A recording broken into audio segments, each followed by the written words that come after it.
This video contains subject matter that may be offensive and disturbing to some people. If you are the type to require a warning throughout a video or show, let this message serve as your warning. This channel discusses the harsh reality of true crime. If this warning is not sufficient for you, consider a different genre and unsubscribe from my channel immediately.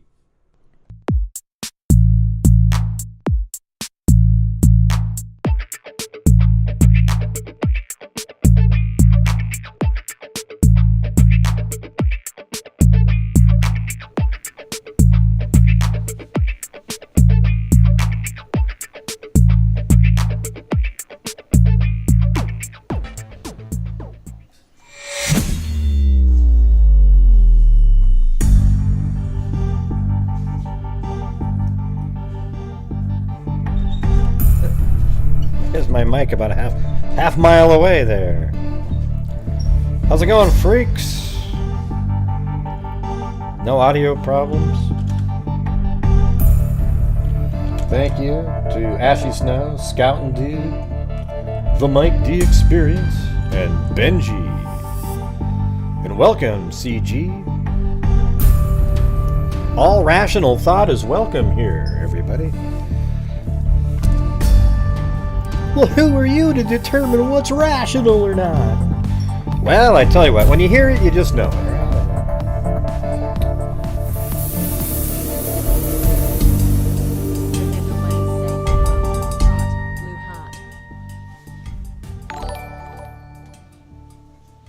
There we go. Hello, hello, hello. Yeah, earlier this morning when they said that a body was found in the River Wyre a mile downstream. I mean, it's obvious, if it's not her, wow. I mean, what a ridiculous coincidence that would be. It sounds like Nicola Bulley's body's been found in the River Wyre downstream, and I saw a few photographs out there, and I was able to determine where it was on the River Wyre based on the background images. And then later today, I saw a map on another video, and it turns out that's exactly the right spot. And then I just confirmed it again a few minutes ago. So, I don't know all the dynamics of the river and how those boats that they were using work, but they seem to mainly be going down the middle. And what I think is sort of dumb, in a way, is whenever you're on a curve of a river, you got to go on the bank line, because that is where the current is, not down the middle of it. I mean, you'd think they would know that, but when you see these, like Matthew, the guy that... Here, let me go over to this. I think it's the same Matthew that was called in that one night. He has a picture right here of them in the exact spot. They're going down the stream. But it looks like they're going down the middle of the stream here. And let me just make sure. I think they're right here in this one, but I can't be 100% sure. Let me go over to here and take a look at that. Yeah, that's right. Yeah. See, tree, yeah, just like that. Do a little slightly different angle to the right a little bit more. I need to be a little bit further down, like I'll show you. Probably about right there. There we go. See how now that's better? See? So he actually sent me this from when they were searching before, so they're right in the spot there. Yeah, it's it's shitty news, but there's a few different ways to look at it. I don't think anybody thought she was still likely wandering around out there. So if she's not alive, the best outcome is that it was an accident. Wouldn't you agree? That it wasn't some killer or the boyfriend killed her, anything like that. Isn't that better? I know it doesn't make for very interesting true crime, but sometimes reality is that it isn't nefarious, right? And on this channel, we never really sure, it seemed a little bit, the longer it was taking to find her in the water, it seemed like then it could be something else. But the information, if you go back and watch the video that I made with the animation, she just sort of disappears right by the water at, I think it was, 8:20? I don't even remember the times. It's 9:20-ish, something like that.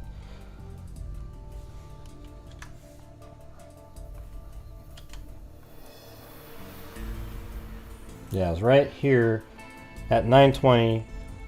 Her phone was known to be on the bench, and then just 10 or 15, 12 minutes later or so, somebody found the phone, and there was very little chance of getting out of there without being seen, and also an abduction would seem really unlikely, if you guys remember. It's just there's people walking around doing things, right?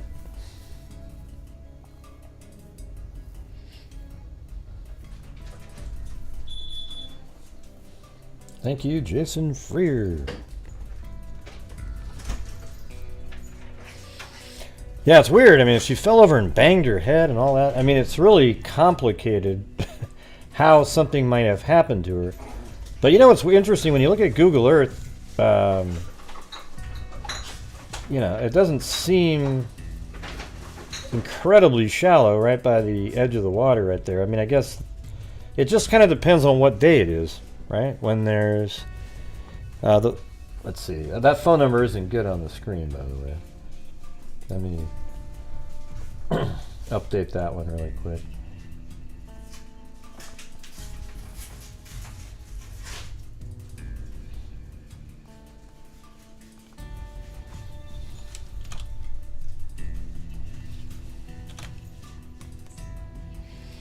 Yeah. Also, if anybody wants to buy the notebook with the Freak Heart stress ball, you send in $25 to PayPal. I think I'm just going to add in the stress ball. Okay, so you get the stress ball and the notebook with the red borders, and the stress ball and the 2 Freak pens that are in there. So you send $25 to PayPal. I'm just going by what people are typing in there. And then also, what was the other thing? Yeah, I guess that was it. A freak doll, huh? What would you do with that?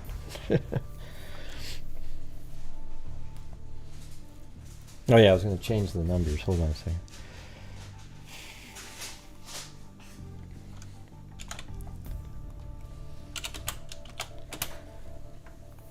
All right. So eventually, when people feel like calling in about it, let me know. But see, it's interesting to get through this spot here. But you know what? Something that I guess is possible then is somehow she went back down this trail over here. Because remember, they said that the camera footage this way, from here forward, there was some, but there was none here. But could you have gone right across the street there and went down this way and somehow got into the water? I don't know why she would do that.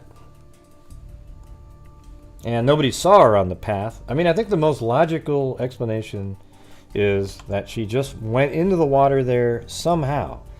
Now, it's going to be an autopsy that will, if they find anything, like a fractured skull that looks like it was made by an object not natural, then something, they might deem it something else, a homicide. Well, I'll tell you, the guy that sucks is that one search expert guy that just kept selling the garbage to everybody about, I checked it all. Well, maybe you're not very good at searching. I don't know if you guys remember it. I was kind of hard on him already because he was just so adventures with purpose sounding. He just seemed like he was so... You're like, I know, I got it all figured out. I got it all figured out, man. I don't know how long that Santa guy was in there. He was a long time. Right. Music underground, exactly. Sometimes weird things just happen. So she goes into the water right here, and you know what I think? I think the first day, before they even started searching, she probably made it down into this area. She was found right next to this tree here, and I wouldn't be surprised at all if her body, based on the way currents work, goes downstream like this. And so that means that the current is on the outside of the bank like this, and over time it keeps cutting into it like this for years and years and years, and eventually, it's possible in a million years that this part here would end up connecting to it, like an oxbow, basically. You see that right here, for example, in like 10,000 years or whatever. I mean, maybe even less than that, like 1,000. This bank right here would erode, and this bank would erode, and eventually it would cut off, and then this would be here, and the river would then go just like this. Okay, this river will not meander anymore, except it's interesting to have this here. So it comes in here, then this would go like that. Yeah, and let's see, how would that work? So as soon as this got eroded and cut that off, it would create an island here. So yes, I think after a while, this part of the river might keep flowing like this, and then this would maintain this current and go like that. But anyways, that's kind of boring shit right there. Thank you, Natalie Bell and Simple Life Days.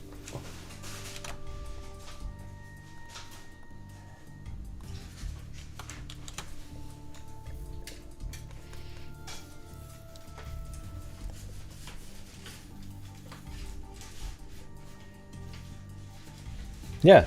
Well, that's what I'm saying. That guy just seemed... and not only that, what it was weird is he said he searched up here. Okay, well, they gave you the unlikely crap. But apparently then he got to search a little bit downstream from here to maybe like right there. So he doesn't know anything about what's down here. He just said he was really confident. Oh my God, she's not in the river. She's not in the river. Because she wasn't in the river where I searched. Well, okay. That doesn't mean she's not in the river. It just means she's not in the river where you searched. I thought it was ridiculous that the media focused so much on this one guy who didn't get to go search the main part of the river that keeps going downstream. He was like this weird character out there. It made no sense to me. So anyways, she goes downstream like this. This part here might have been a little weird to go over, but if the river was higher, then she would come down like this. Keep going. We were looking at this one of the first nights, kind of looking downstream. It looks pretty barren, the water. I mean, there isn't a lot of obstructions. There are places like this where there's a overhang. This tree has no meaning at all, and likely that one either, but this one seems to be a little bit in the water if you look at the images. So hold on.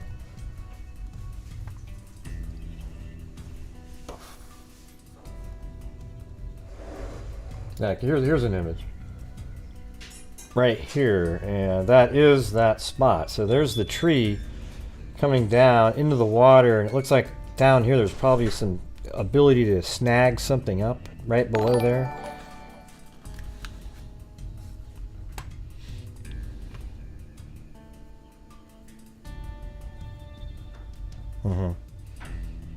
Right. Right. Well, we don't do that over here. The speculation randomly with no reasoning doesn't work.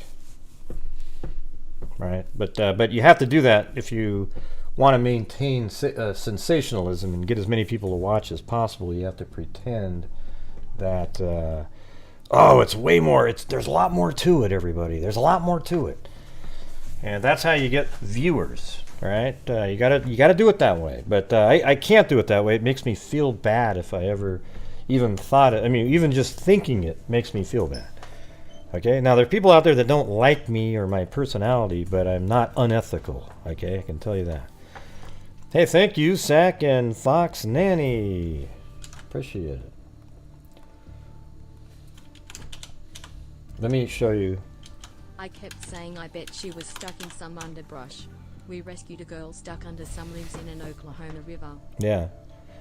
Yeah, I mean, that was something I think we were saying. She could have just got caught by a branch under the water and they haven't found her. Now, if that was in the middle of the stream, you'd think they may have found her, but if she was on the side of the bank and just kind of held in that murky water below the surface, it would probably be pretty difficult for law enforcement to use those machine scanners that they've got. So let me just show you what we're looking at here. Yeah, so it's looking this way. There's the bush right there. It's about right there. Now if you turn around right here, and look at this. And that's how you know this is the spot.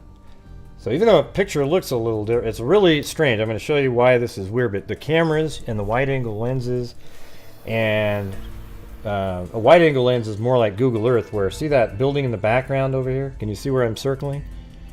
Look how small that is. That's the same one that's in this photograph right here. Is that wild?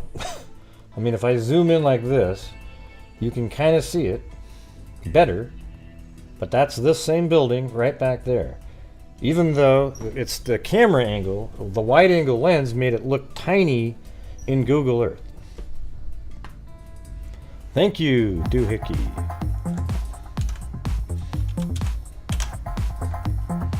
Alright, so if we were to continue on, see how these two telephone poles are a little bit closer to each other? So that means you had to keep going. Maybe like that. Now that's too far because that other telephone pole is right behind that one. So maybe one more back, and it would have been right in between what we were just seeing. And then if you rotate it around, like, I gotta zoom back out. There's that bush, and the person who took that photograph was standing right over on the other side of the water over here, facing back this way. And that's how you can see that building in the background, these two. So take a look at that again. That means they're on the other side of the water, and that means they're right over here. There's the bush, and they're standing over where a couple of these sheep are, right over there. All right. So I like to show you and prove things on the show so you know exactly where you're looking. All right.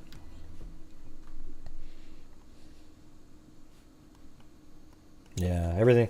You don't think you think somebody dumped her body later to make it look like? I mean, you know, anything's possible. Okay, it just doesn't seem incredibly likely. I even asked somebody. I said, if they find her body in the river, will you say she was dumped there or that she was in the river the whole time? Yeah.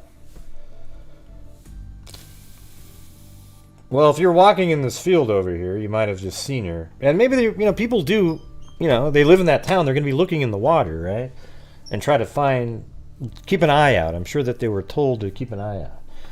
Hey, thanks, Cadillac. Now, Sleuth Mom and Randy Ross and DMDJ and Suzanne Sprague and Lindsay are all channel members, and if you decide to stay as a channel member, that'd be awesome.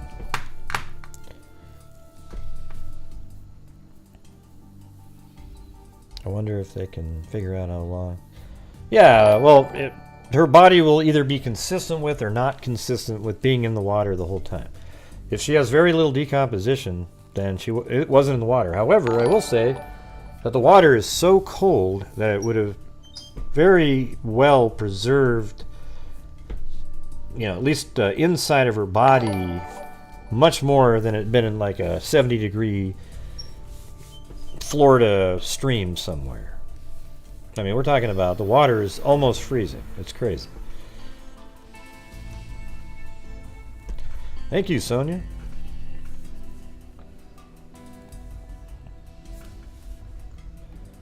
Yeah, okay, so her body came down here. There's a difficult spot right there to get through. But let me just look at some other dates in here. April. Yeah, I mean, you can see it's higher in April. And there's pictures from recently. That's March. Yeah, so that's higher. That's also 2013. But... Well, here's one from November of 2021. And so that's much higher right there. And it's probably more like it is now.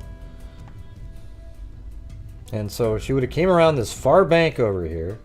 And you can actually see that it's deeper over here for some reason. I don't know if that's just lighting or what's going on there, but you go around like this, and then it looks, by the way they're moving the ropes around, that she's right around in this area.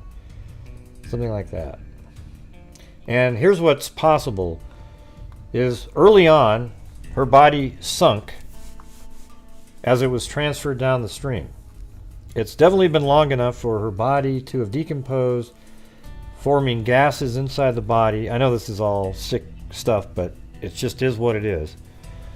Gases inside of her body, and it made her body float to the surface. And there's even been bodies that have been weighted down with, you know, huge amounts of weights, and the decomposition gases have made them float to the surface in lakes. So it's probably maybe something like that, like she was down below and then her body came up, and that means, you know, did it just come up recently and it was somewhere else down the stream here and it just happened to be spotted floating by right there.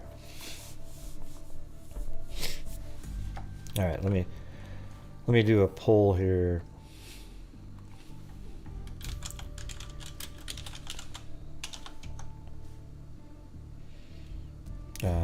Accident.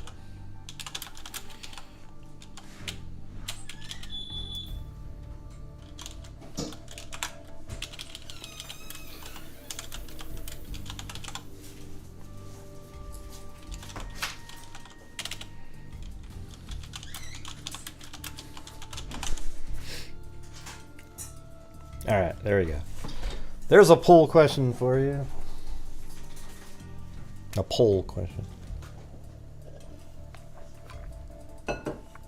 Thank you, CaliGal3. Yes, everybody, hit that like button out there. Thank you very much. And consider becoming a channel member. That does help support the channel. It's part of the income. Chewbacca? Oh, I'll be Chewbacca. Yeah, so for those of you who are just now watching, you know, so when you're channel members or you send in super chats and even part of PayPal, when you send in that money, I donate over 50% of the net revenue to YouTube to true crime related charities. And since January 2020, we have donated on, you know, let's see, I think it's $134,250 to true crime related charities, including a DNA fund. So whenever you support this channel, you can always know that a portion of it, because I decide to, it's not like I'm not a charity intake company, but that's my mission and my goal here. So there you go. Hey, thank you, Scouting Dude.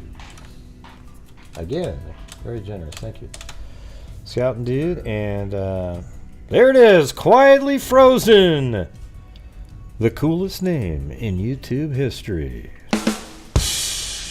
She's also apparently my wife, actually sending in money to make it look like somebody else is sending in money. That's what I was told anyways.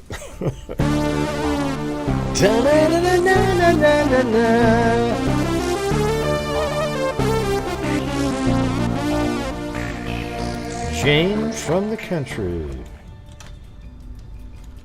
Yeah, last year we did $62,000. So, and again, for those of you who just got here and haven't watched the show in a few days, we just paid for and solved another DNA Doe case where a serial killer had killed 11 different people, and one of them hadn't never been identified, an African American woman or young woman, and we paid for, and she's been identified. We don't get to know her name because the family doesn't want it out there, but I was told by identifiers that she was identified. Okay? So, boom, chakalaka. At least she got her name back. Her family knows where she is now. They can create a gravestone or whatever. It'd be cool to hear somehow, and if they need something, I wouldn't mind getting a gravestone or something like that for her. So we'll see how that works. But hey, Kami, thanks for... and that's the second one we did. You should look up the Daniel Armentrout case on the New York Post. That one was really cool because it mentioned us and all the stuff that we do over here. That was cool. Yeah, well, there you go, Charisma. See? I knew there was some freaks that hadn't been here for a while.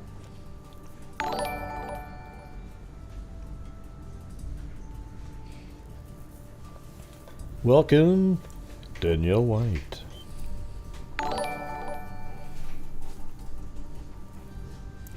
Well, the other guy, oh yeah, well, that was sort of before we started raising funds. The guy in Summit County Doe, right? The one in Colorado on Peak 6. Yeah, that one we did a fundraiser for. Well, that sort of gave me the idea originally, but we gave the money to the Summit County Sheriff Department, Wendy Kipple, and she used it using DNA Doe Project to identify this man that was on top of a mountain that apparently killed himself. He certainly didn't unalive himself. He actually shot himself in the head. It was weird.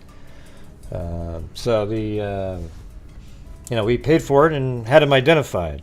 And there was a whole article on that, and they thanked us in that one too.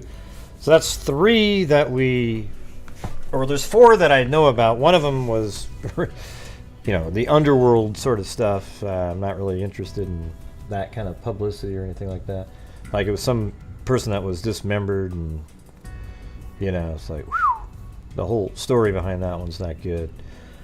Now, none of them have a good backstory, but that one's particularly not. So 70% of you think she accidentally fell into the river. And do you guys include, when you say accidentally, that she took her own life going in there? Or do you think that... are the 30%... Should there have been a third option, I guess? Here, let me redo this post here. I can't do that. Sorry. Yeah. Yeah, so 71% say she accidentally fell in the river, and 29% of you want it to be something else, so can't see any other options. All right. Excellent.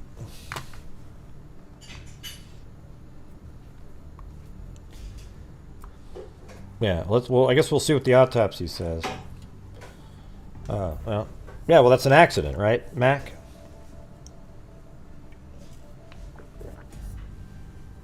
You have to admit, you've got a phone on a bench. You've got the dog harness and leash between the bench and the water.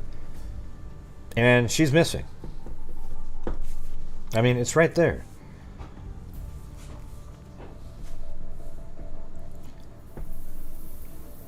Well, that makes it more of an accident, Ada.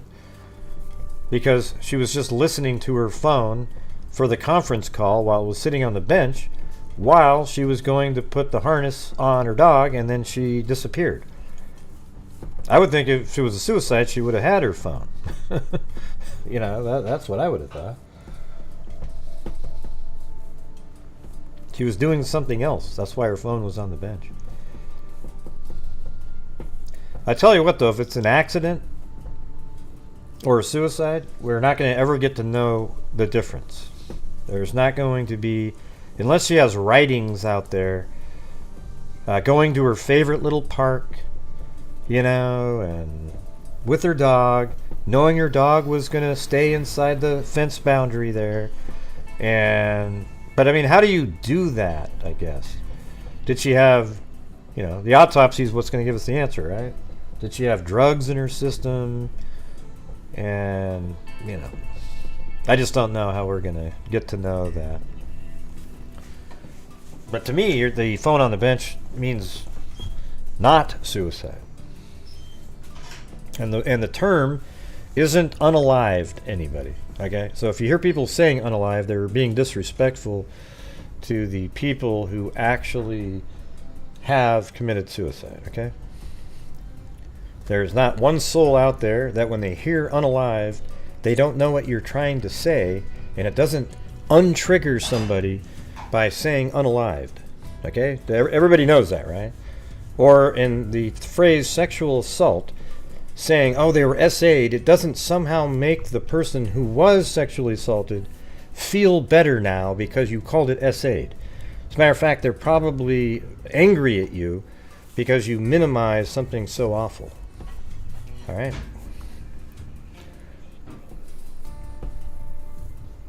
I don't think she'd bring her dog to... Yeah, probably not. But you could make the argument that she went to her favorite little place every day. And... Well, how do you know it wasn't alerting to her in the water, Ada? It was going back and forth in the area. Man, we have so many assumptions in here. You know? I mean, was the dog just supposed to be standing at the river, staring in it? I mean, it was maybe trying to get through the fence because let's say she was yelling like help or something, or... I mean, that water's so cold it could actually affect your speaking. Canine assisted unaliving. Wow, that's interesting.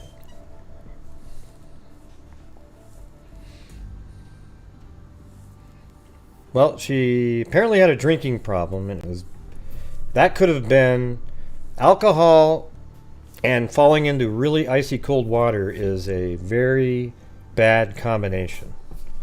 And I actually know, when I was at the University of Oregon, a college basketball player, and I was down there at the time. I think the Willamette River is in the 30 degrees in that area. And he was drinking. He was on an inner tube, fell in, and you're just sort of like you're drunk or you're drinking, and you might inhale water when you might not have had you been sober at the time. Huh? What does that mean, Debbie?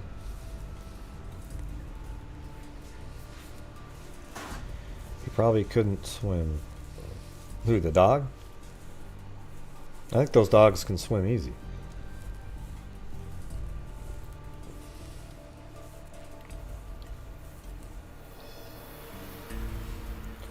Maybe she was playing with the dog and had a medical problem and fell into the water. Yeah, I mean, that seems really unlikely, even though it's possible. Just because, like, wow, really? I mean, just a random medical condition and fell into the water.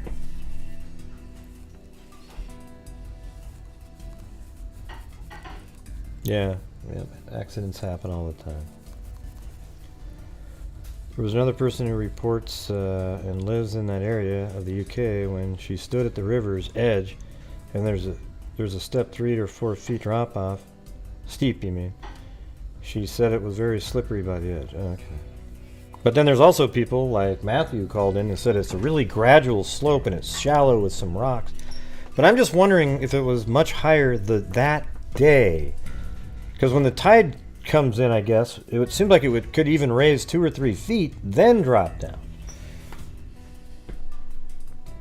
Except when the tide comes in, you think the water is sort of pushing the other direction. Even though the current of the stream goes to the ocean, the tide comes from the ocean, that means it comes up, I guess?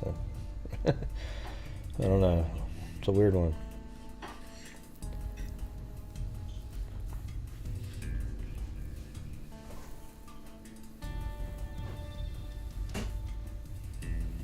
Anyone consider she had stopped cold turkey and could have had a seizure? No. I haven't considered that.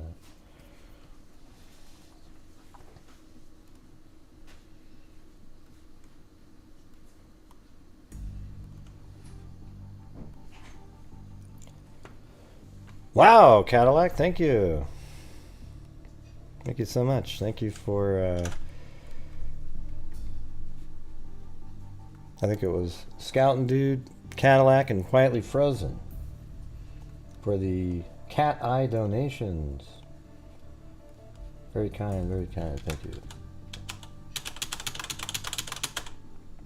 But they're all the same. If you had 10 people give 5 and 150, it's all the same amount.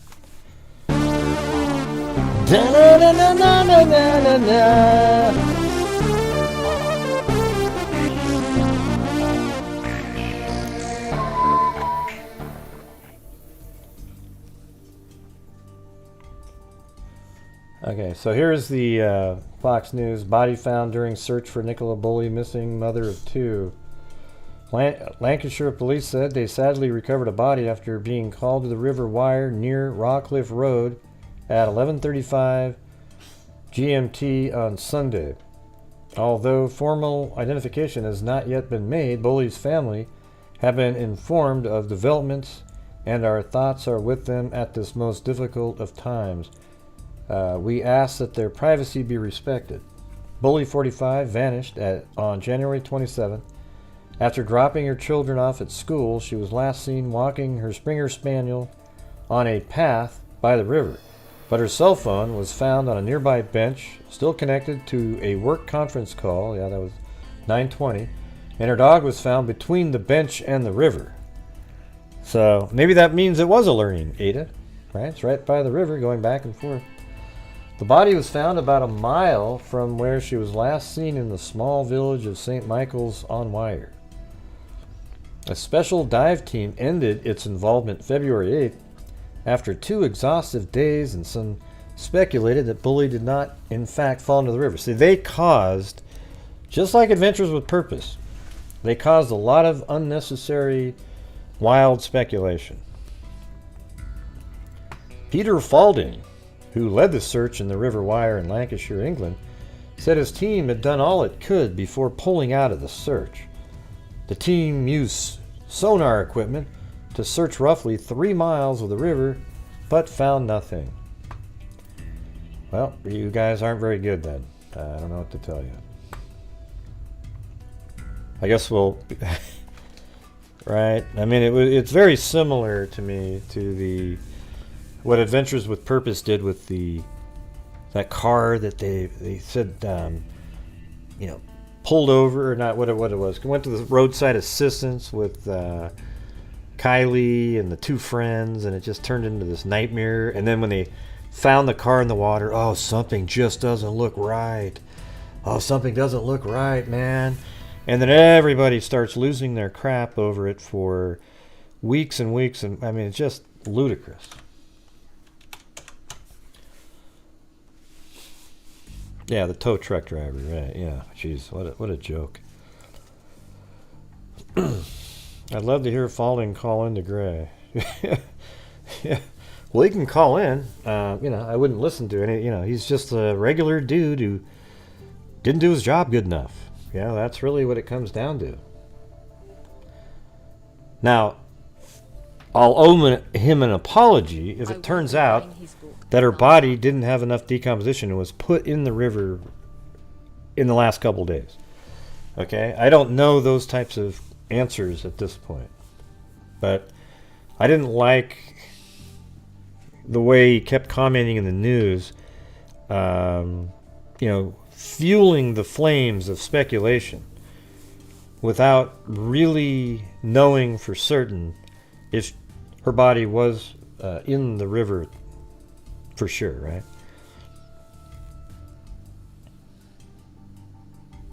Yeah, we know that. Music, yeah, we know that.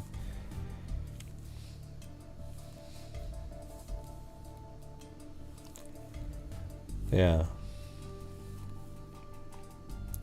Only reason I focus on alcohol is because it was reported that a wellness call... Well, I don't really... I don't know, like what Mag said, feeding off of tragedies of others is the lowest scummiest thing. I think it's more like when you're trying to sensationalize it for your own gain, right? I mean, there's true crime channels, there's Discovery, they cover cases and,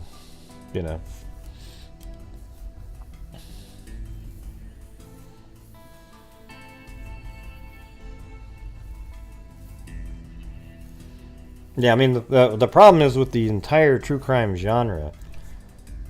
I mean, that is sort of what we cover, so that is the topic.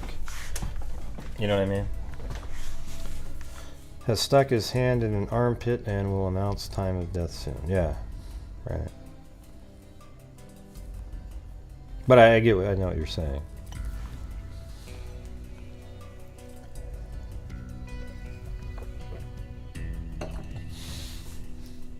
It's more the sensationalism, pushing sensationalism to boost your views and subs and so forth. I just tell you what I see, and sometimes it's really boring, you know, like really boring. Oh, well, you know, like Kylie Rodney, I always thought, well, at first we thought she was an accident. Then later, once there was all these weird people at the party, it was like, well, maybe not, maybe not. But then, you know, they found her car in the water, and it was absolutely amazing. And her body was in the car. And at that point, you just knew that it was an accident. Then later, there was this crazy fire camera that proved everything without a shadow of a doubt. And yet people are still, to this day, trying to sell that it was a murder somehow. It's unreal.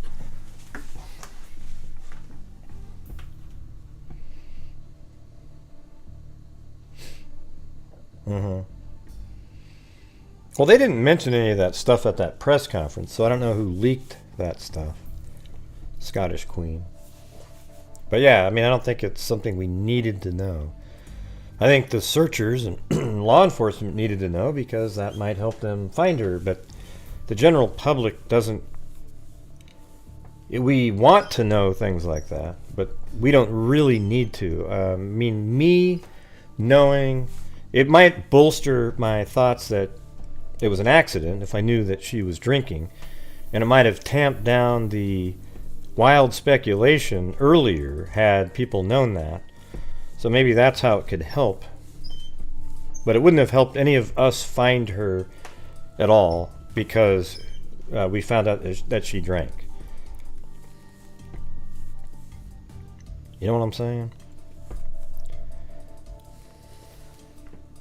Armpit Corner also said he used a rectal thermometer. Huh? Oh, that guy? Yeah. That guy was awesome. Yeah.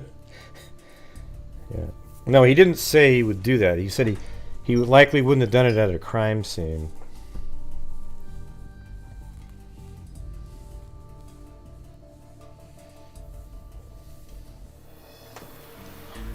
Yeah.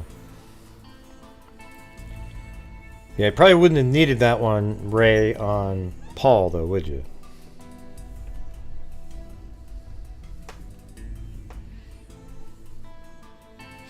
Yeah. Well, I agree with you, Mag. I just want... there's people out there that think anybody in the true crime community who brings in an income is somehow shitty. And it's like, no, there's some of us who actually do it the right way, where you don't try to sensationalize it, you just try to cover it. And you try to make a difference. And I think this is one of the few true crime channels that actually make a difference in the world, other than, you know, people go, I just by covering the cases. Yeah, sure, you know, you get the word out and people talk about it and stuff like that. But we actually make a difference, a huge difference here. Last year we gave $10,000 to Texas Equisearch. We gave $10,000 to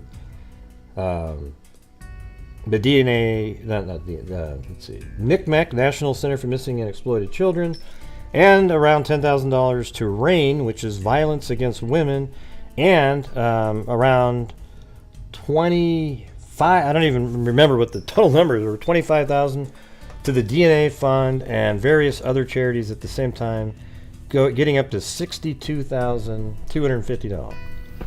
So, you know, whatever you want to make of that, you can say whatever you want, but we make a difference, and that is something that everybody should be doing. Wouldn't that be amazing if all the channels out there,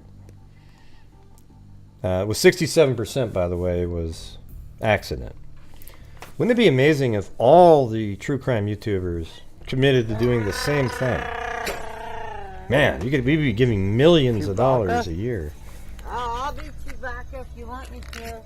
The AWP volunteer divers said later that it was Jared's idea for them to say it was Nefarious and go on all those true crime yet interviews. Yeah. I wonder if Jared knew about his sister's charges and needed $1. Yeah, I don't know about that. I'm not buying that. I think that's their way out. Those people were really gung-ho about it. I don't believe that at all, Betty. I think they all just wanted to do it. They were just so into it. No thanks. Alright, let's see. What do we got here?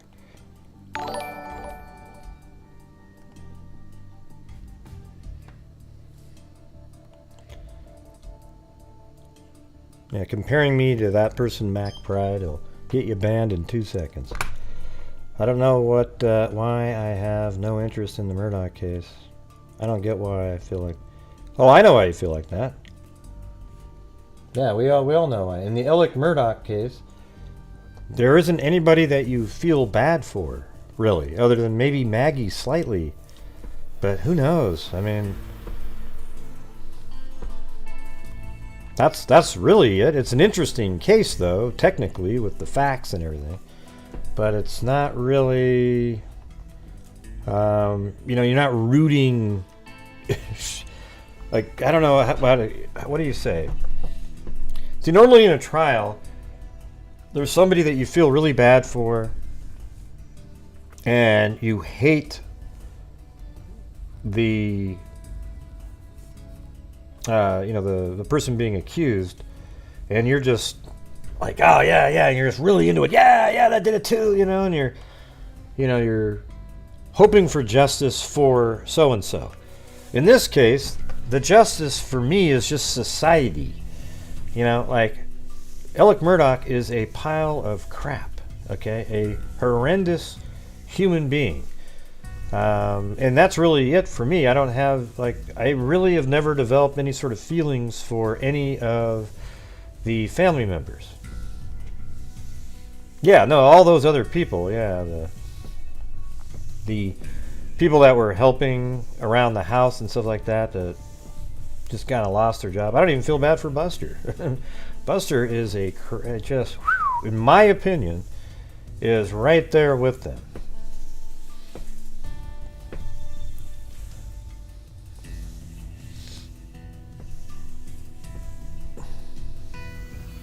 Yeah, I feel bad for Satterfield, but that's not the case that's being tried right here. I think Alec Murdoch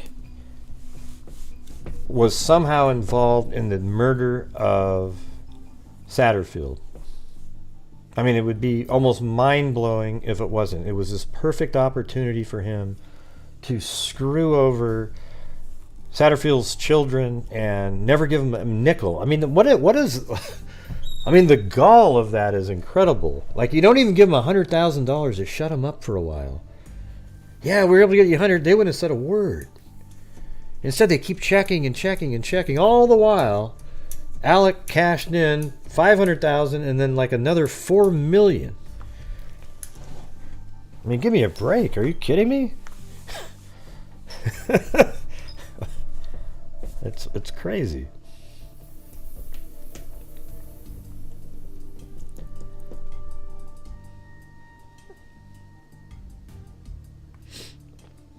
I'm just trying to read some comments.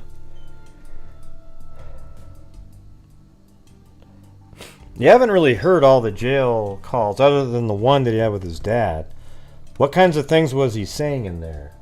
By the way, the phone lines are open if you guys want to call in.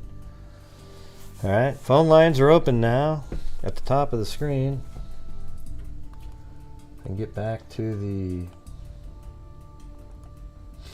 Read a couple more of these if you guys want. Nicola Bulley, live update, body found in the river. That's that same spot. Now see, like there's a rope in the water just off of that bush. So I think she was kind of found right downstream from there.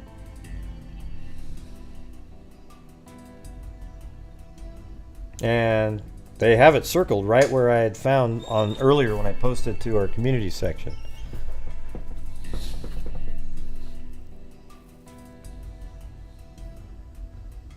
Wow, that girl dressed just like... Let's see. Informed. It is Nicola. Now it's 8 to 12 week for complete. Yeah, really. So that is her. Okay. I mean, if they find a gunshot wound to her head and it's in the back of her head or something, it would. You could immediately rule it a homicide.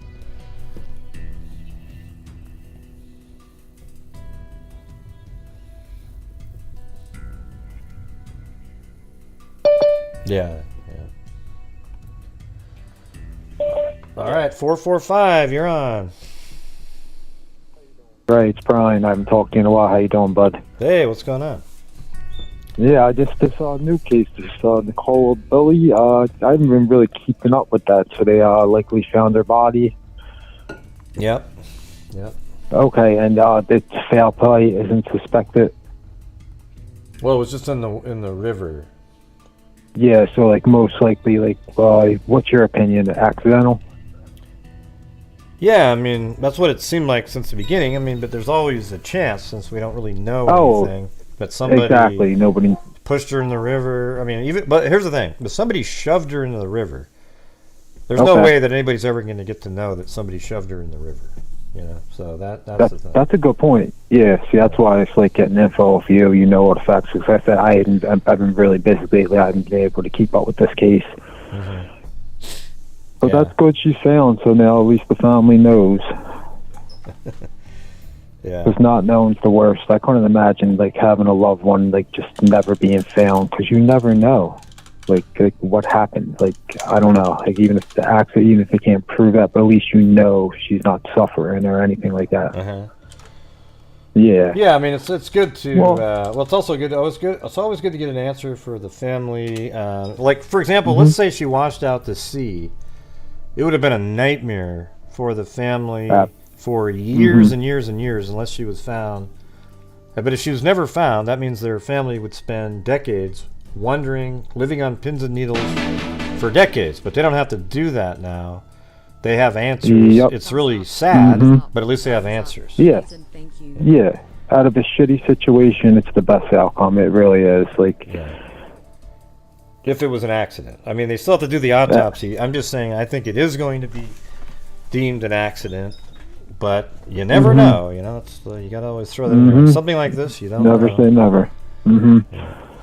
Well, I'll let you go. Get the next caller. I just want to call, and I haven't called in a while. I just want to get. I got all the info on that case. Thanks for the update on that case. I appreciate it. And I just want to thank you and the freaks for doing great things. Wait, so they let you out of prison to talk? Because weren't you Brian? I only got it going for a couple weeks at a time. They give me a day off. Wow, that's amazing. So happy I'm just so happy they called him, feeling like thanks. Because like what you did for even this case, you helped. Like anybody that keeps these cases in the spotlight is doing good things. Yeah. And you donating money to charity. Like you have good character. You're not greedy. Like I respect you. Well, thank you. I appreciate it.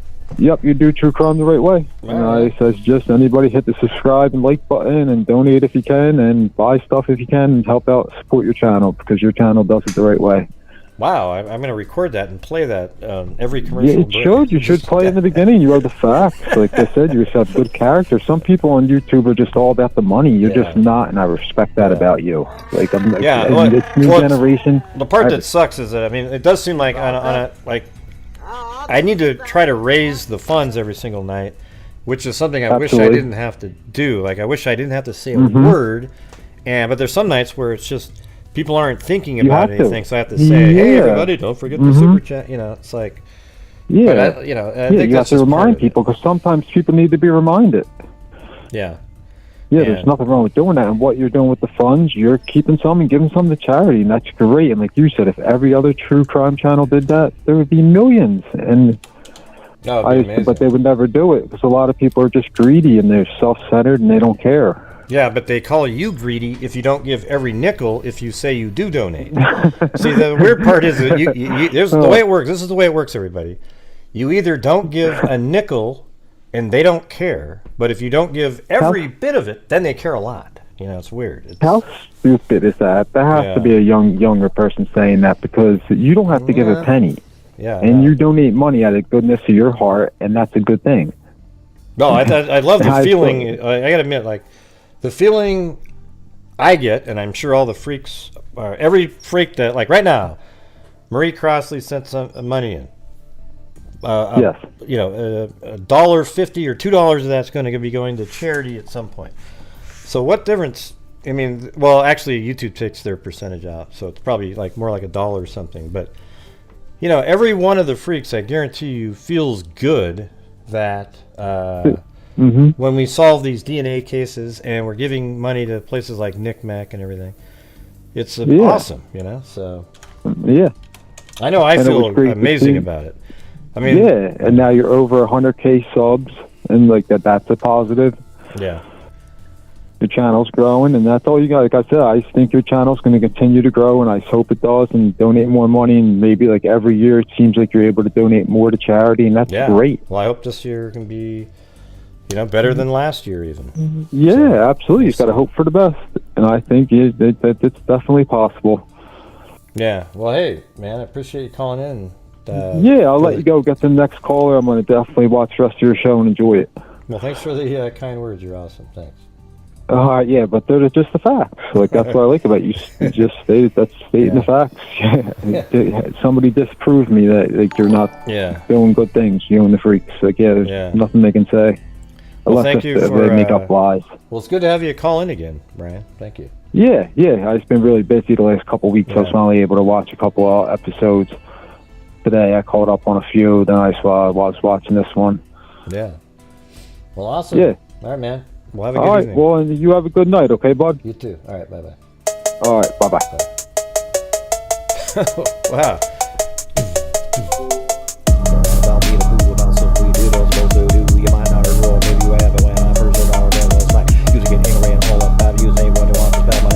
All I'm ever gonna do is walk in the house. That's all the room was all about. If you understand, tell all your friends that don't wait till you see me again. This way, I'm here from the horse's mouth right in it.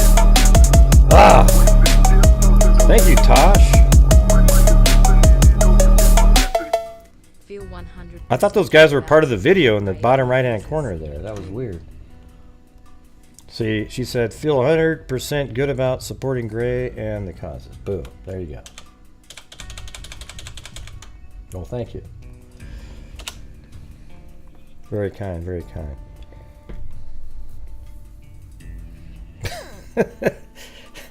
That is kind of a longer beat there. I'm not sure why it keeps going. I'm going to have to go check that out. All right, listen to this.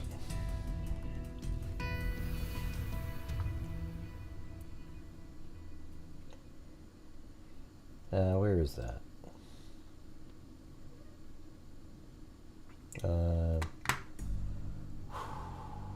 Oh yeah, let me show you, for those of you who are other YouTube creators that are out there right now, let me show you something that I got in the email. So this is what I got in an email today. Look at this. YouTube support. It says YouTube support via Google Drive. Da, da, da, da, da. You click on it. You open it up. And then it says, copyright warning. Hello, your channel has received a copyright infringement complaint. If I should have looked at that a little bit. It says moderation confirms the infringement. Your video will be deleted and your channel gets a strike. So I was like, I called up YouTube and stuff, and I was like, anyways, I removed some of my live streams because I don't know what the hell they're talking about. And then after that, I talked to a YouTube person on a text message, and they said, I don't know, you'll have to wait and see what this turns out to be. And as soon as I got off of there, I looked it up. Watch this. Copyright scam YouTube. And look at this thing. Look at this. It's exactly the same thing. They send you these things and they try to get you to click on a button to send you a malicious, like a Trojan horse of some sort. It's crazy. It's so I don't know who sends those or anything, but here it is right here. You know, copyright infringement warning. That's on Reddit. But yeah, there's a video, this guy's video right here. It's exactly the same thing. So I ended up deleting like a whole bunch of the Murdoch live streams, even though that's just a live feed that everybody, I wasn't sure what was going on. I was like, whoa, whoa, whoa. And so, I mean, there's some funny shit in some of those, you know, like they're not there anymore though. But for those of you who are there, people usually don't go back and watch a trial live stream a week later anyways. But at least we were all there. We got to watch it. And it was funny. Especially the one night where I had a couple, I think I had some Absolute and orange juice. That was a good one. Was that Friday night? No, it wasn't. What are you talking about, Sunnyvale Inc.? I just explained it to you. It was fake. Listen to me, everybody. It wasn't a real thing, you guys. It wasn't a real thing. It's a fake email to make it look like, I mean, it even says right up here, one way you can check these out, though, let me show you guys something. If you ever get these emails and you're not sure, anytime you get an email, go over in Gmail right here, and right where it says to me here, you look in here, and it says from, and up here it's like, ooh, YouTube support. No reply, google.com, wow. But that's not really. It says reply to YouTube support, but then it has a name, you know, frank31@gmail.com. That's totally ludicrous, okay? So you always want to look at these kinds of things here. And I saw that already, but I just wanted to verify, and the guy at YouTube didn't know. So then it made me nervous, you know?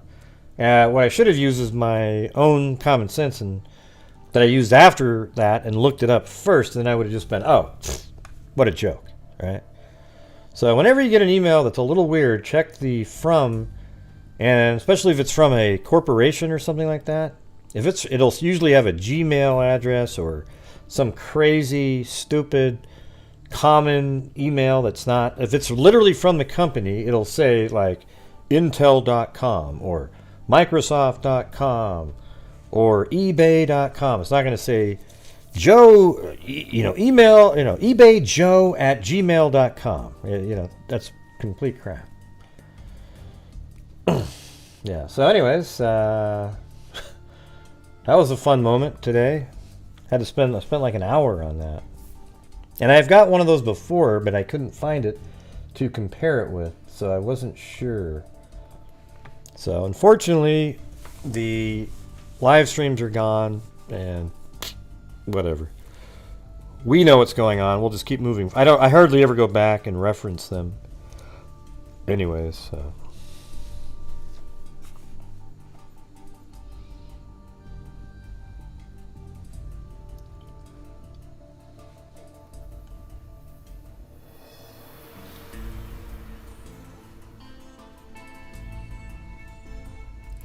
All right, here we go. Nicola Bulley, police seal off all roads close to where Mum went missing. Yeah, this is today. A huge police search took place today near the river where Nicola Bulley went missing 23 days ago, following a tip off from 2 walkers. Sadly, in an update this afternoon, Lancashire police confirmed that a body has been found. And I wonder if, it'd be great to interview the 2 walkers if they say she was wearing the same blue jacket and everything. The force has not yet identified the body, but has informed Miss Bulley's family of developments. Police divers had examined the scene less than a mile from where the mum of 2 was last seen. Senior investigating officer, detective, Superintendent Rebecca Smith also arrived at the riverside. I bet she feels absolutely vindicated at this point. Yeah, she was just ripped, in the social media and everything. Oh, she's not willing to look at anything else. All of their evidence that they had pointed to her going in the water. See, everything we had pointed her going into the water.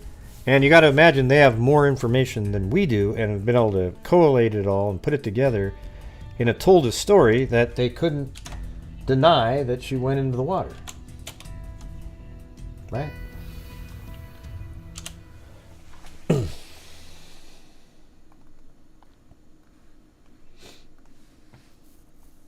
I got worried for a second, Gray. I thought it was a strike. No, it wouldn't be for It's a House. Yeah, no, it was a scam email.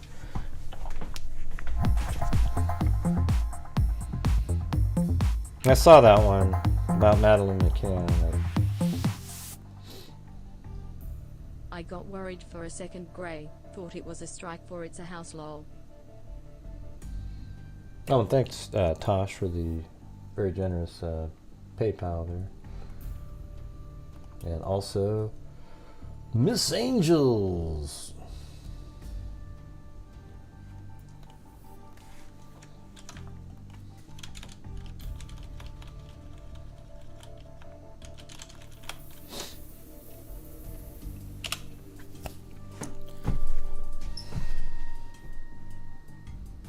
Well, no, wasn't there a new one? This lady who said she was her. She thinks she is Madeline McCann. It's more of a newer story, I thought. Nellie B. Did you see the new one?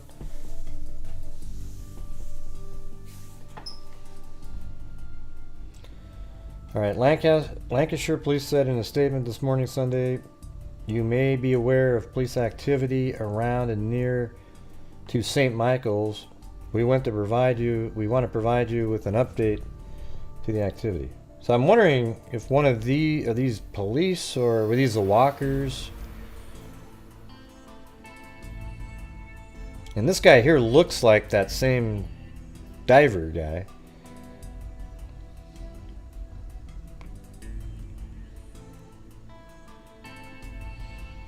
She left her home at 8:26 on January 27th. Drop. Yeah, we know the whole story there.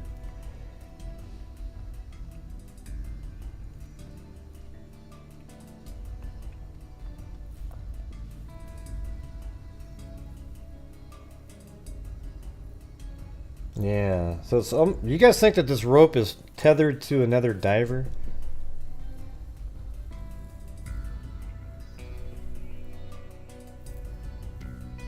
What are you talking about, Nellie B? I don't even know what you're referring to. I don't have an email from you.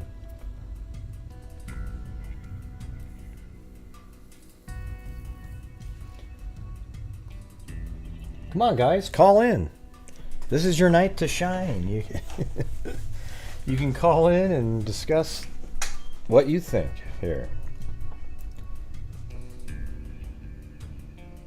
Yeah, I think that's the bush right over there. See, I think this is one of the walkers right here.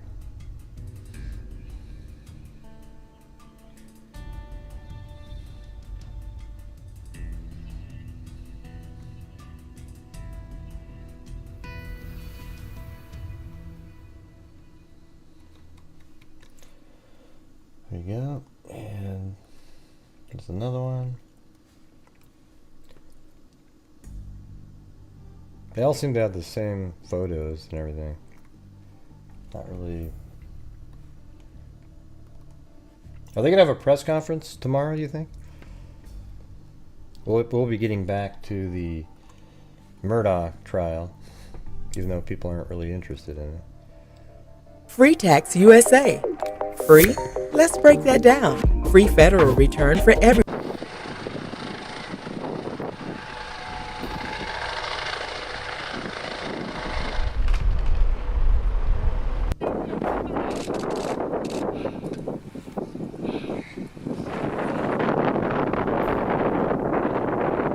That guy's got a drone. There it is.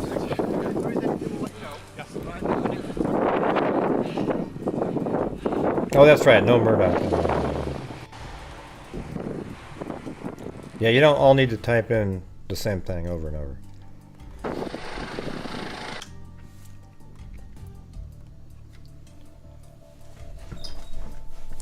Hello, Laura. Yeah, we know. I remember. I just forgot that it was President or whatever. President's Day, right? Tomorrow.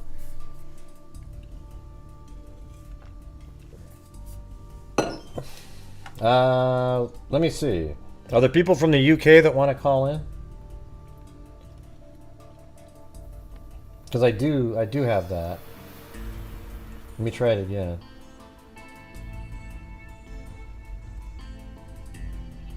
Yeah.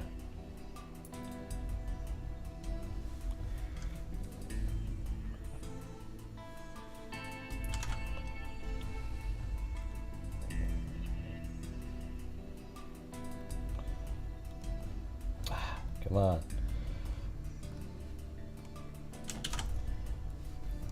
Yeah, so here we go. If that is...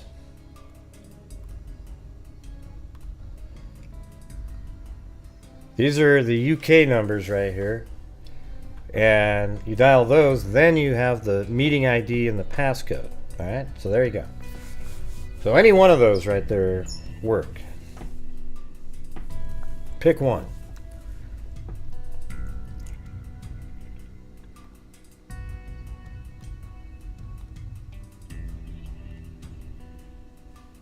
Is that good? Were there UK people that wanted to call in, Zozo? Let's do it.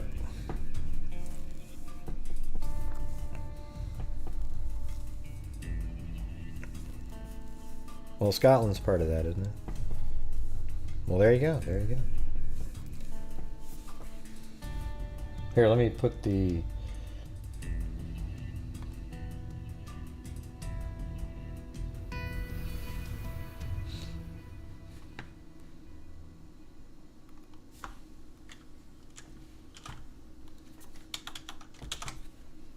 There you go.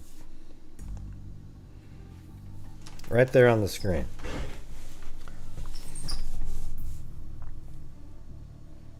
Huh? I don't know what that means, Nelly.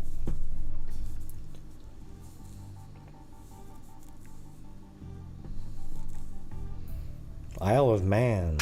I know somebody that had a girlfriend that I guess somebody used to date that moved to the Isle of Man.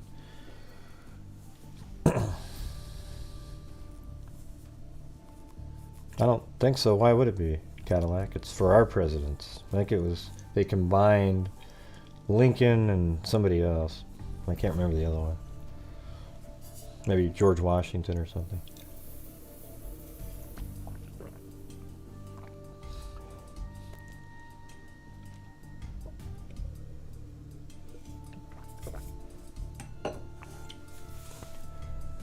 I said that so I can Fox Nanny.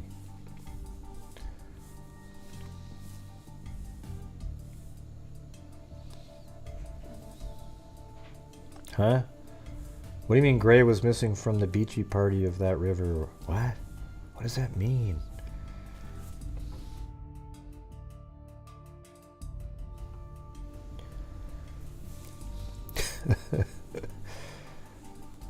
Oh, you were joking?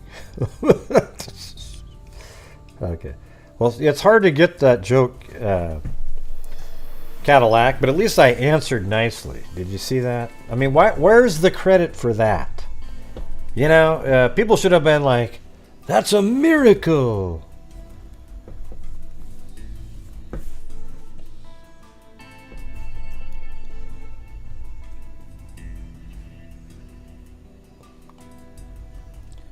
She was missing from right here. Or not there, right there. What do you mean say beachy? There's no beach there. It's just goes right into the water down there.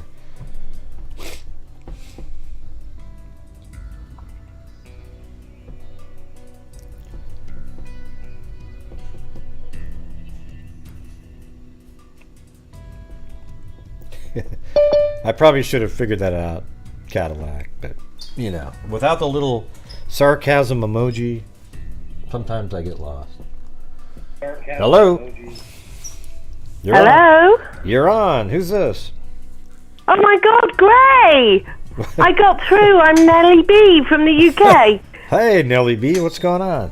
Oh, I can't believe I got through. Am I going to be charged like £100 an hour for this, or a minute? I think it's free, isn't it? I don't know. I just dialed all...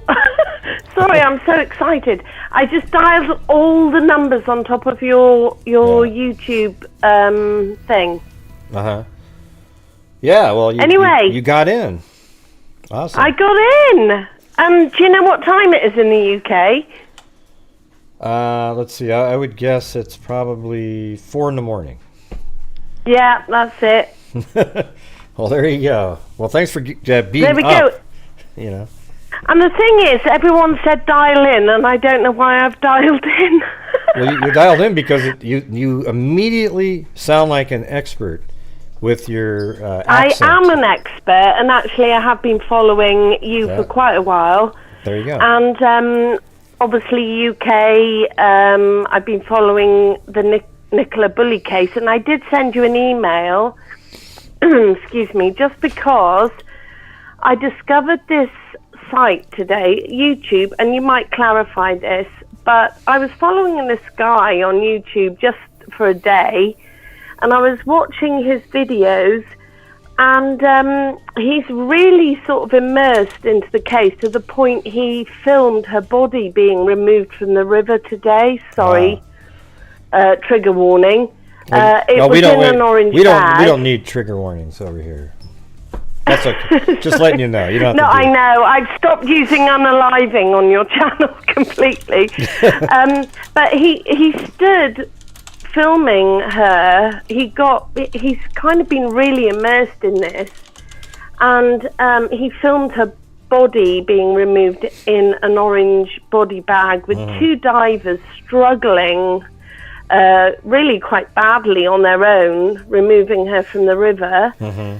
And then I checked his account, because someone said his account was set up on the 25th of January, which was 2 days before she went missing.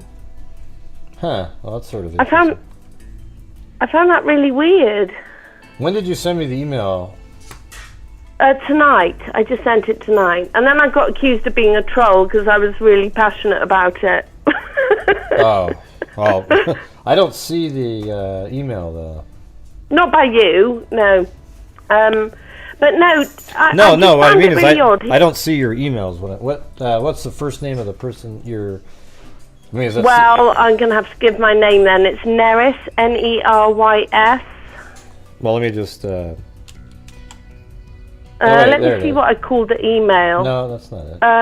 So I sent a link there. I think I called it YT account started 25th Jan for Nicola Bulley, and I sent a screenshot. Yeah, let me just see. Yeah, I don't have any emails from you. Did you send it to grayhuze2@gmail.com? Yeah. One of your mods sent me the email address, and I sent it. Well, my time 1903. Or your... no, it can't be. I haven't been watching you since 7, have I? But it says 1903 on my email, grayhuze2@gmail.com, and I called it... It's my first name is Nerys. Yeah, let me see if I have it in the...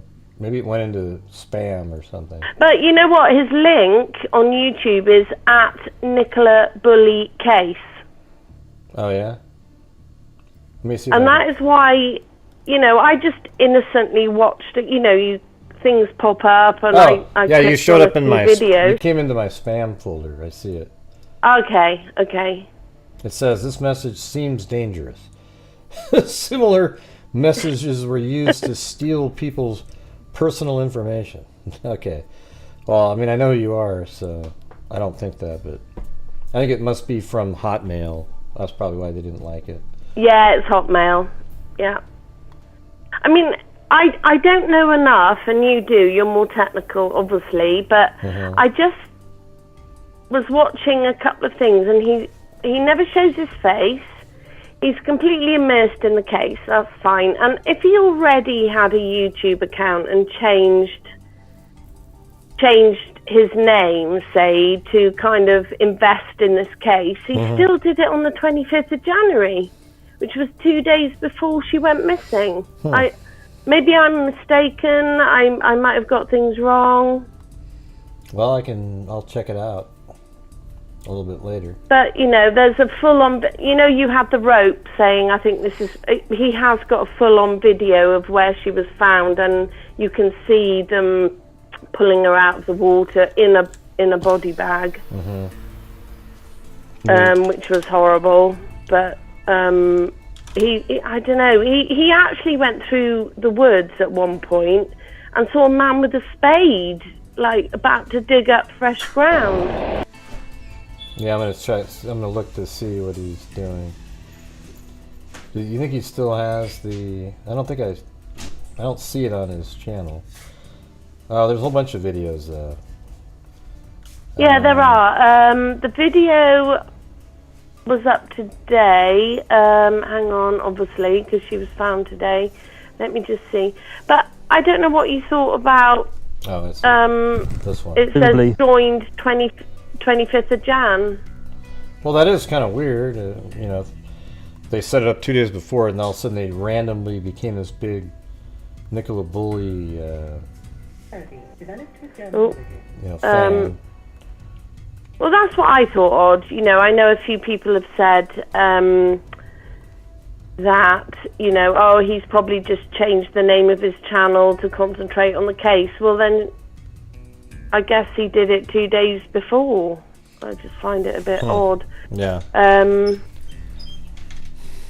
So, yeah, that was my point anyway. I don't know. I can't imagine. I don't think she unalived herself. I said it. Oh, my God. Oh, I'm so sorry. I'm sorry. Wait, let me ask you. How is that even part of your regular thinking? Oh my God, that was swearing on the Grant Hughes channel. I'm so sorry. I don't think she killed herself. Yeah. The other thing I wanted to say was what upsets me with what the police put out about her being menopausal and alcohol was an issue. That was subjective. She might have had a cup. She might have drunk a little bit more, or maybe she was depressed anyway, and they blamed it on the menopause. It's all subjective. Mm-hmm. You know what's strange though? Here's what's weird is think about this for a second. Like if it turns out she just fell in the water, think how big this case got for really no reason. I mean, there's so many other cases that are exactly the same all over the place where somebody just goes missing and they never turn into an international sensation. What made this case bigger than all those other ones? That's weird, isn't it? Like, what made this case so gigantic? I think it's possibly her age. She's not a teenager. I mean, so many teenagers go missing. Children go missing. I think it was the fact she was 45 with a partner and 2 children. But apparently a guy in the same area went missing 2 or 3 weeks before, which, I haven't checked that, I haven't verified that. I thought that was like a long time ago. I mean, there's a lot of rumors that go on too. But. Well, rumors go hand in hand with true crime, don't they? And yeah, I don't know. I am still surprised how quickly her partner called 999. This is not an accusation. I'm just trying to say, is this part of the reason it escalated so quickly? He knew within 15 minutes something was wrong, got changed, went to go and find her, then got the call from the school, pretty lady. Well, he got 15 minutes of what? 15 minutes of what? 15 minutes because he said that she was normally home by 10, occasionally home by 10:15. Now it was 10:30. He knew something was wrong. But that's 10:30, so that's really an hour, though, after she went missing. Right? I tell you now, he is my ex-husband, I have to say. But Who if is? I had What do you mean? been on... I'm just about to say, if I had gone missing when my husband, my now ex-husband, I'd done the school run and a dog walk, he would have just assumed that I had been chatting at school, chatting at the park, left my phone in the car. This guy, please don't think I'm accusing him. I'm just saying, is this why the case escalated? Was it some mental health issues? I don't know. But my ex-husband would have gone, oh God, she's chatting again. She's nattering. She's chatted to someone at the school. She's gone to the park. Chatted to someone there. I've rung her. She hasn't answered. Phone's in the car. He was going to find her by 10:30,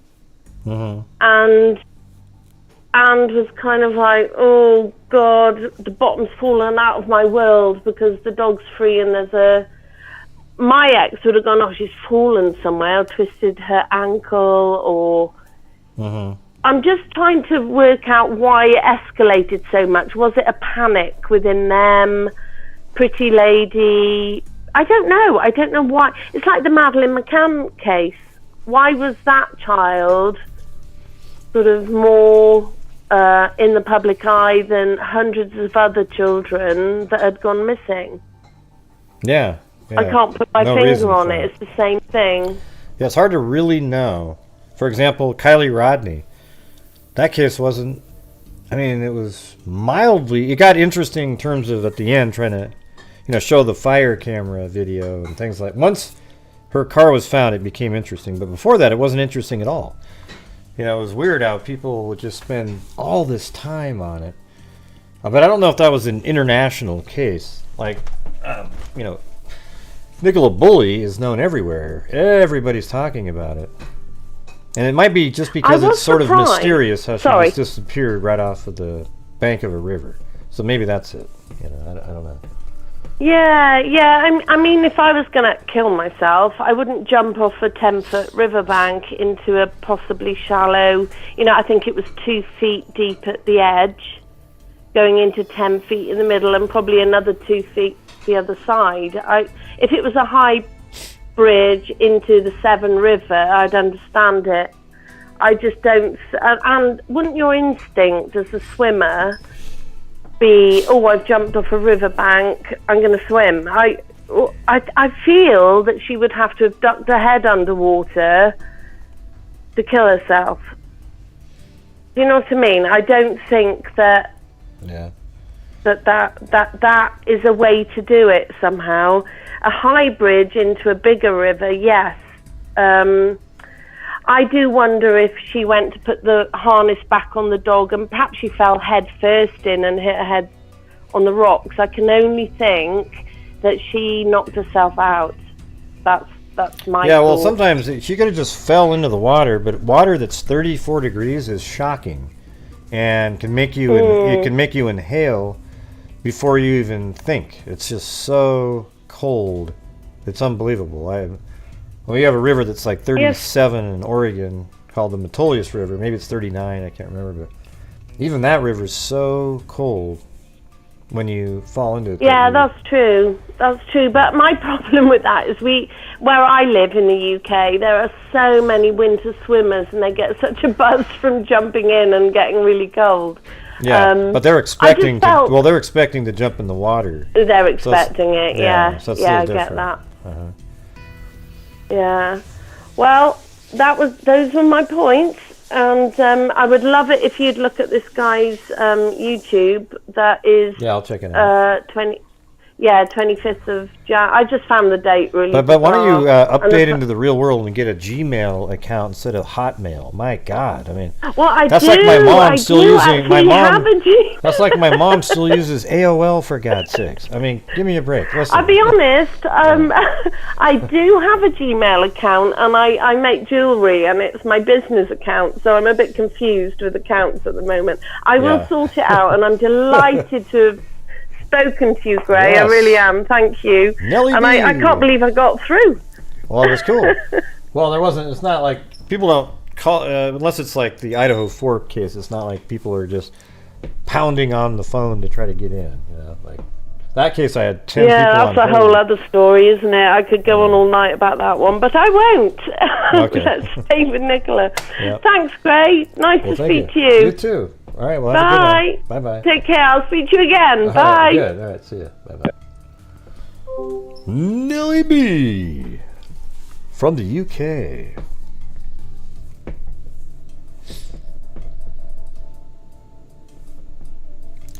Thank you, Candalee Woodward-Stone. And yes, you too, if you'd like to help support the channel. Thank you very much. I'll be back if you want me to. Can't stay as my son-in-law was medevac to San Diego for emergency surgery for his lumbar spine due to a wreck. Wow. Good night, crying face. Wow, sorry to hear that, Candalee Woodward-Stone. Your son-in-law was medevac to San Diego emergency lumbar spine due to a wreck. Wow, jeez. That sucks.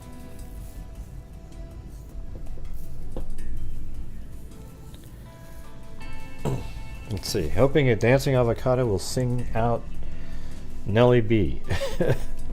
Let's see. What's that? Too Short. I wish I could sing the Too Short raps, but they're all pretty, you know, they don't pass the test of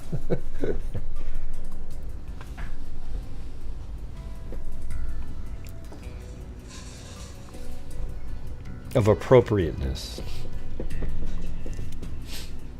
I haven't seen it yet.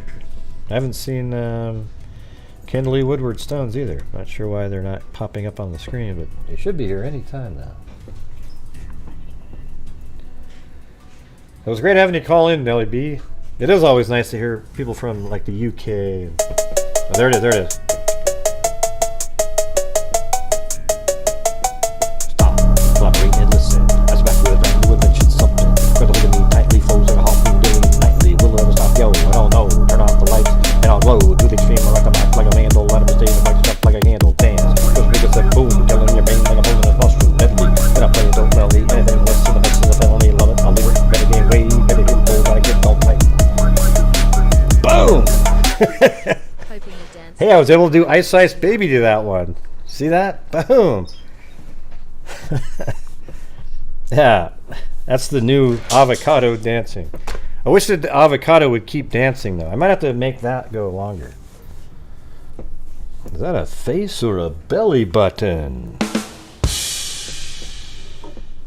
Yeah. Yep, see that? Ice Ice Baby, you can sing it to any song. You can even sing it to Yesterday by the Beatles. It's really, it's the perfect song.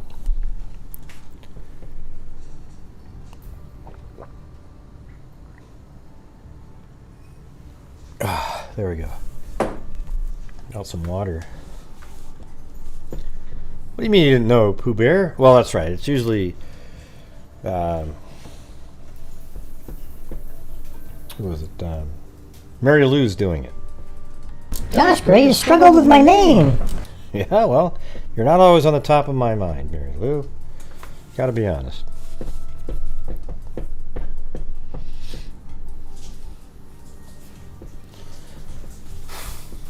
Well, what do you guys want to talk about? I was thinking that you guys were going to want to call in about the Nicola Bulley case, but I think it's just kind of like it just is what it is, right? Not going to do it. Corvus Crow, not going to do it.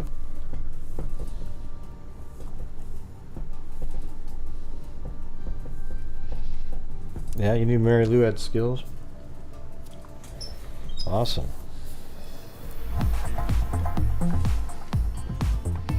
Oh yeah? Do I put you to sleep? Real Ainley Jones? Thank you for everything you do. I enjoy your show. I feel bad for not getting the face with hearts. Oh yeah.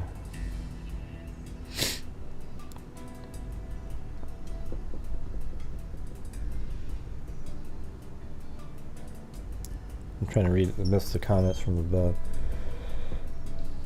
Sorry, I was so excited couldn't talk. You were perfectly normal, Nellie B. Don't worry about it.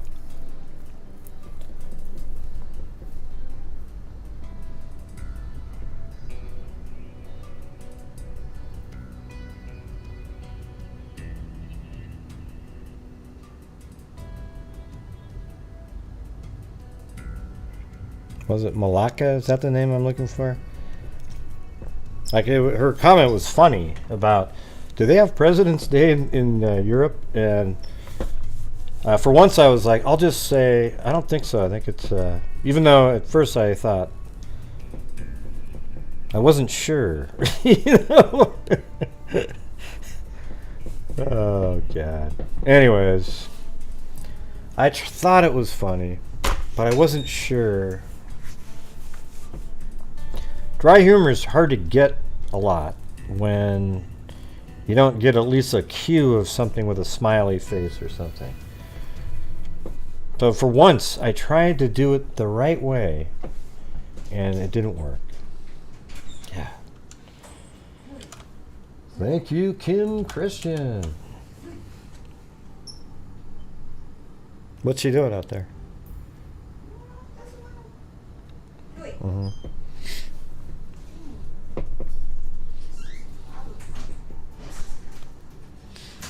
Well, she probably doesn't like me anymore because I said that. I mean, I didn't say anything bad. I was actually nice. I would call in, but at 4:20 a.m. I'm in bed. My teenage daughter might hear me and think I'm talking to a secret lover. Yeah, I wouldn't doubt it. 303, you're on. Dude, it's Jim Lawn. Hey, what's going on, Jim? Well, nothing much, dude. Just wanted to give you a shout. I haven't talked to you in a while, but these Murdoch coverage, I've been loving it. It's awesome. I look forward to it. I think I told you I work at night, but you watch it before so you know what's coming up, and you're like, oh, wait for this part, or this part's funny. So yeah. I think you're doing a great job, man. Yeah, well, it takes a lot of prep work because I actually watch the entire trial and record it, though, at 1 1/4 speed or 1.5, and then I edit out all the sort of like, not every single bit, but like most of the time when they're standing around trying to find a file or something, or the breaks or anything. And you know what's amazing is how little they're really, you know, like when you cut it all down, these trials are about 4 hours of content and 4 hours of wasted time. Yeah, especially Murdoch's main lawyer, whatever his name is, Harpoolian. That guy is annoying. Oh, yeah, that guy he just is out there to try to get the jury to like him. And why would a guy like him defend Ellick if he wasn't innocent? So, you know, God, he's so fun to hang out with, this Harpoolian guy. Harpoolian. He's trying to get them to like him. You know, he kind of reminds me of the prosecutor in My Cousin Vinny. Oh, yeah? Let's see. I don't remember that guy on the other side. Was he really, like, over the top, smooth? Yeah, over the top, and, you know, Southern guy, you know, like arrogant, you know, talks to the jury like they're idiots. It's kind of like they're cut from the same cloth. Yeah. And the thing is he isn't an idiot. Like, what he does is he makes everybody think he's sort of dumb, and then once you've dropped your guard, and he just snaps, boom, right into some great point that gets you kind of trapped up. I mean, he's had some really bad moments too, but I think he uses it to trick people. You know, he's definitely it's kind of like the Columbo approach. Yeah, exactly like him. Yeah. Just you know, just, hey, I'm really stupid, but hey, I noticed that your video shows you were there at 8, if he was on the other side. Well, you were there at 8:44, and how could that possibly be? You know, I mean, yeah, you just sound really dumb, and then boom, you pounce, and you got him off guard, and now the jury got to hear a great point. Yeah. So, but you're liking the way I do it. Like 2 hours. I do it like 2 hours and 40 minutes. I try to get it down to. Yeah. No, I mean, I'm looking forward to it. Seeing the outcome of the thing. I mean, I'd be shocked if they don't find him guilty, but. Well, me too. Me too. It's just he's boxed in. It's like last night. I don't know if you watched last night. We went over. Yeah, Richard Allen. Yeah. I mean, once you go through that again. Like, you know, people are like, oh, Gray's going over the same thing again. But you know what? The reason sometimes you go over it again because it's different each time, and at this last time, when you go through it, it's wow. That guy, that has to be him. There's no other chance that it's somebody else. So that's the same kind of thing, but I think it's even possibly stronger in the Murdoch case with all the other stuff. He's on camera at 8:44. He lied to the caregiver at his mom's house, telling her to say that he was there for 30 to 40 minutes, and also, hey, we'll get you a good job and all this kind of shit. Then he did that to somebody else, and then all the different witnesses that say that is his voice at 8:44, and I mean that new timeline from GM just absolutely, for me, should seal his fate. He's the only person that could have been doing this. He's definitely involved. And the coincidence that the model and caliber of guns that he owns are missing, but they're also just happen to be the same ones that were used to kill his family. Right. Yeah, the models and caliber guns that are missing were used to kill them, and they have found shells that are on the property that then... See, that's what's interesting, is like there's shell... I think this is what they've done. They've found shells on the property and at the range that were used to kill Paul and Maggie, but those guns aren't in the inventory anymore and are likely the same two guns. I mean, they were well, let's put it this way. There's two guns that are missing that are the caliber and type of weapon, and they are missing. And they've also found shells that had previously been fired that match the murder weapon shells, but they can't find the gun that those were shot from. So doesn't that just tell you that those are the two guns that are missing, are the guns that killed them?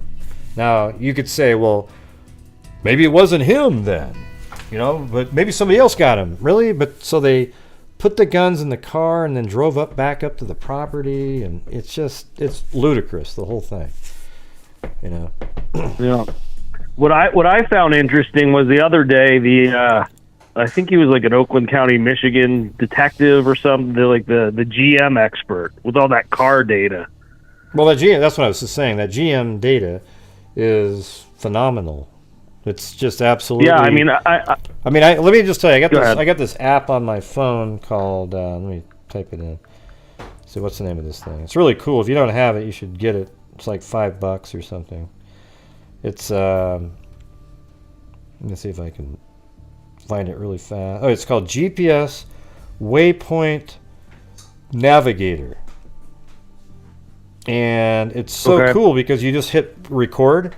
And it's in your pocket, and then you could drive from here to Texas, and it'll literally pin like every 2 seconds another GPS coordinate, and when you're done, you can export the XML file and load it up into Google Earth, and it'll put that entire line right there where your car went, or where my phone went, right on Google Earth, and really, really accurately. So the thing is, that's exactly what this GM data did.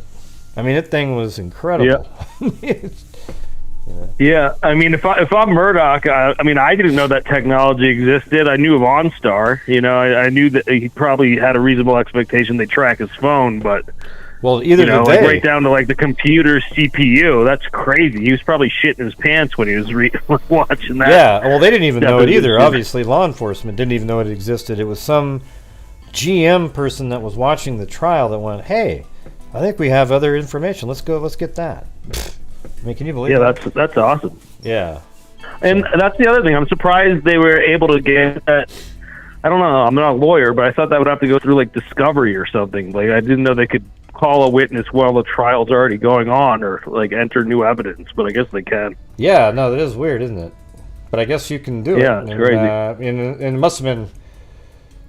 I mean, the thing is it absolutely gives no out, and I can't remember his name. One of the defense attorneys said, so this new information isn't really different than what we already had, right? it pretty much says about the same thing. And no, it is way different. And the reason it's way different, Hart Putlian and the other guy, is because you don't get to wiggle out of it. You don't get to do little, we don't really know if this, this cell tower was pointing over here. They could have been over here, right, sir? Oh, and they could have been over here and over here. You don't get to do that anymore. This thing shows exactly where your car was while you were driving it the entire time. So, yeah, there's no way to double talk it like he was that lady, the medical examiner. Yeah, exactly. Well, it could be or could. Like, doubt's a doubt, or I forget what he said. Like some jackass thing at the end, Yeah, what was that comment?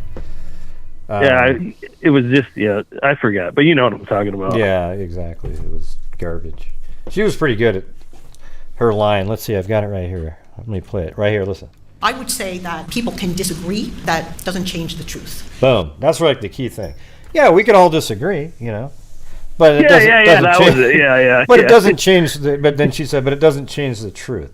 And then, what he said was, reasonable people can disagree, right? Or like reasonable people can something like that. He used the word reasonable people. I can't remember the exact phrase, but yeah. What else you got? I don't know. The lady's like, but.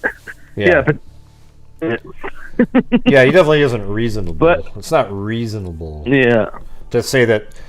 Yeah, he tried to make it seem reasonable that the gunshot came from up and above to Paul's right and downward.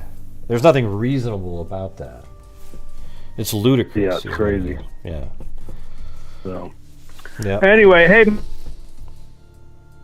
You still there? I'm a big fan of I have a question off the Murdoch case.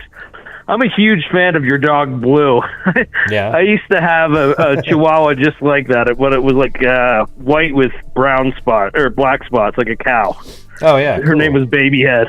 Yeah. Baby Head? Everybody see it. She has a really tiny baby head. And that was a ska band from the UK I used to listen to when I was a kid. But Blue we would just call her Baby. Yeah. Yeah. Yeah, Blue's a great little dog. I mean, they're both awesome because they're totally different, but they're really great little dogs. We got lucky with the two that we got. I think. Yeah, I was just wondering the backstory where we got if you the backstory of where we got Blue. Hear about it. Is that what you're saying? Yeah. Oh, you never heard that one? Oh, yeah. Well, it's interesting because my wife works with. Let's see. Well, she had a coworker that they had Blue, and then they'd go to work, and Blue was all by himself for 9 or 10 hours every day, and then they'd come home, and then after a while they felt bad, so they asked my wife, "Hey, would you guys be interested in a Chihuahua?" And when my wife told me that, I go, "Are you kidding me? A Chihuahua? Chihuahua? Are you kidding me?" And I go, "Okay, I'll see it. So." Yeah. Then they brought the Chihuahua over, Blue, and I didn't know what his name was at the time. He came running in, jumped up on my lap, and put his head under my chin and snuggled up. And I said, I went like this, "I'll take him." Yeah. No, I was the same way. That was like the last breed I'd ever expect to get, but my girlfriend had one, and her grandparents found Baby Head as a stray, and it was the same type of deal. They're like, "Hey, do you want to take this dog?" I'm like, "Yeah, it's on." Yeah. And they like only one. They usually like cling to one person. So like every day I'd watch TV at night. She'd sit right in my lap and follow me around and stuff. So cool dog, man. They're cool dogs. If I ever got another dog, a Chihuahua. Yeah, I totally agree. I would never have said that. But now I recommend Chihuahuas to almost everybody. So I think they're really smart. They're very loving, cute little. I mean, I don't even know how to explain it. So yeah, it is what it is. So he won me over right away. That was awesome. Yeah, that's cool. So last, and then I'll leave you with this. I was the one who typed in yesterday the thing about the skipper, the spirit box. Oh yeah, I love when you do that too. Yeah, skipper. Give me good little buddy. Yeah, that one. Yeah. Yeah. So, right on, man. Well, let me get back to it. Just wanted to give you my 2 cents and say keep it up. And man. the last question I had is... Well, your audio went out. Your audio went out. What was that? I was just wondering if Richard Allen goes to trial, are you going to do the same thing? Oh, yeah. Well, I hope I can go to it. But, yeah, that would be... I think that's right. You did mention that. I think I might even just drive over there for something like that. Just make it a long trip, see part of the country, and just, just do it. Bring my work computer too on the way with me and do that. And, do shows in the evening, drive like 500 miles a day maybe. Take about 5 days to get there, and, it'll be sweet. Yeah. If you come through Denver, let me know. I'll take you out for a steak. Well, there you go. I might even detour down there just to get that one. Yeah. Pull the old Coburger. Yeah, I was just thinking of that. Detour to Colorado. We must have similar minds because I immediately thought, man, that sounds like Coburger. Going down there. Yeah. So. All right, Gray. Well, I'll get back to the show, man. I'll talk again sometime soon. All right, man. Have a good one. See you later. You too. See ya. Bye.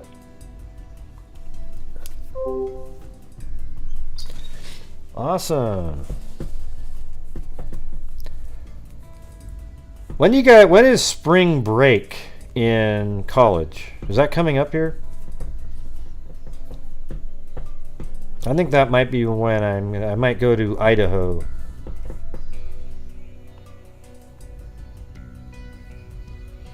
Wonder if you were there, if he would. Well, maybe. I mean, everybody looks a little different in person, right? That was it, April? Yeah.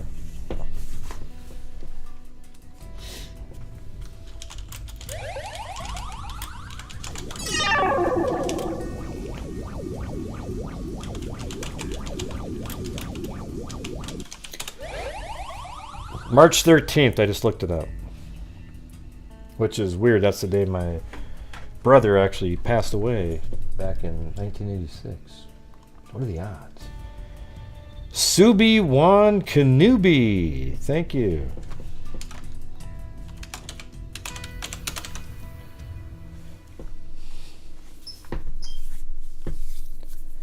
So that's not too far from now. I might go up before that, though. I want to go there though when the trees are similar, so that would be like late February, early March.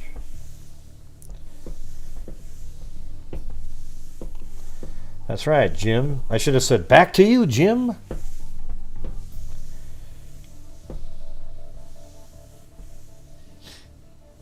Yeah, I guess so, Brianna. Yeah, Subi-Wan Kenobi got beamed up by an alien. No, we don't know when the trial date would be for that. They have another hearing in a few months, like June. That's crazy. I think. Maybe it was a little sooner than that.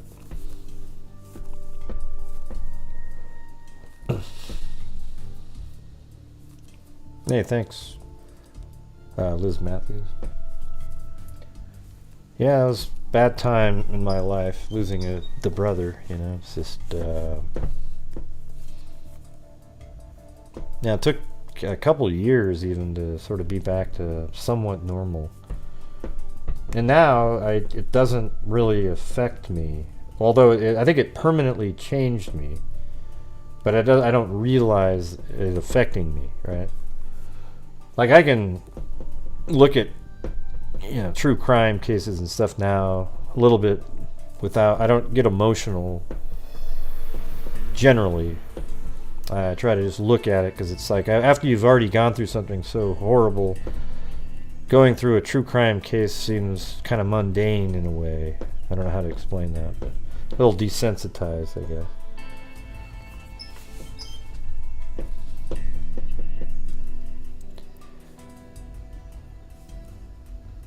Yeah, that's what I was just saying. Coburgers is June. That's why I just said that, Kimberly.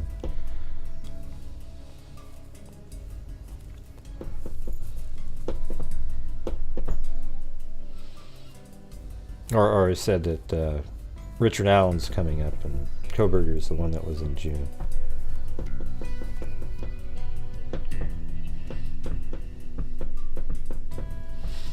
Yeah, I didn't really have much more to, well, none really, to present tonight. I was thinking of going over that, and people were going to be calling in with their thoughts, but that didn't happen.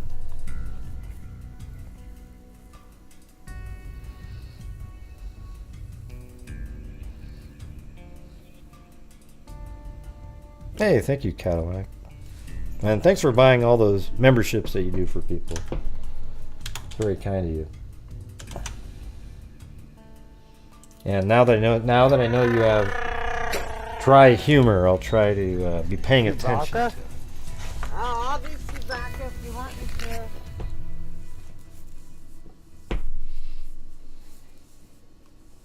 Well, there's some other hearing he has. I don't know. I'm confused now.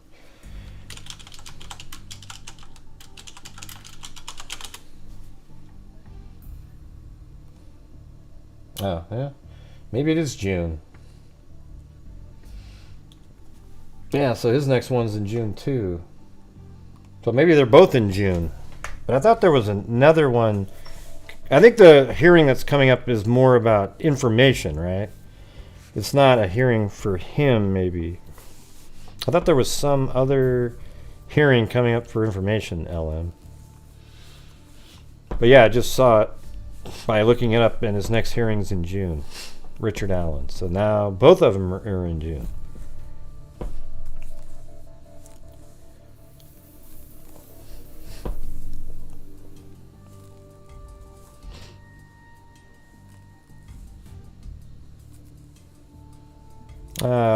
I don't know. I was going to do an animated GM timeline at some point. I don't really feel like going over it again with the map. It's kind of boring. I think if you saw it on a animation, though, with a vehicle and had it moving along, and what I was also going to do, too, is have, I think, Alex, Paul's, and Maggie's cell phones on the screen at the same time, like a representation of the phones, and then when they're on and off and if they're rotating or not. See, I think that would be really kind of an interesting thing to see. Like, you have their phones and it's in portrait, and then it goes to landscape, and the phone's locked, and you have like a lock symbol on it, and it sort of graphically shows the entire thing that they tried to explain to people. So maybe that's what I'll start working on for you guys. I might even do that tomorrow for try to get most of it set up. But you know what's hard for me to do is to make videos and do shows in the evening, because it takes a lot of time to get the show together, and then, unless you do a call-in show like tonight or something.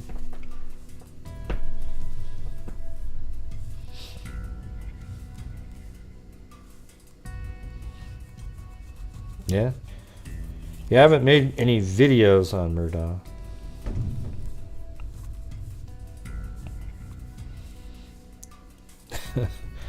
You could watch me tonight.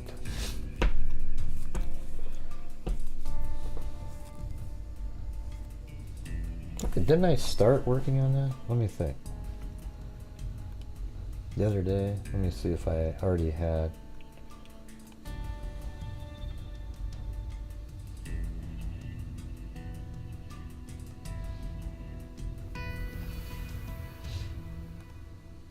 No, I don't know if I had or not. Wow, Miranda, thank you. Miranda Fratis Healy.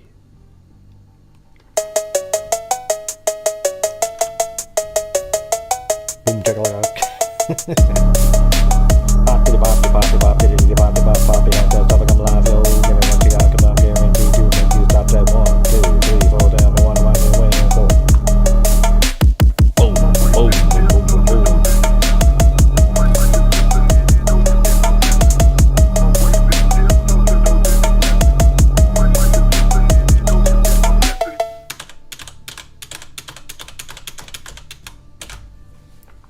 Awesome.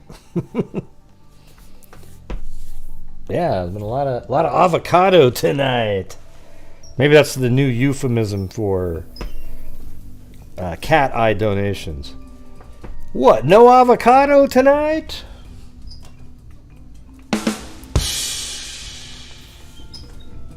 Yep, there goes the calculator. I'm not sure if I started that or not.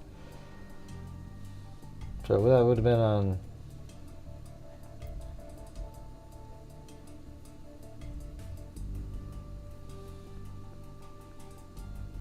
the 16th, maybe? No?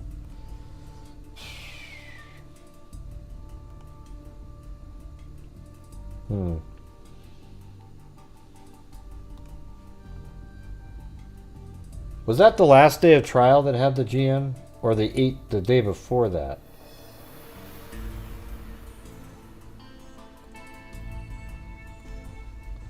The 17th. Maybe it was the 16th. Was it Friday that had the GM data?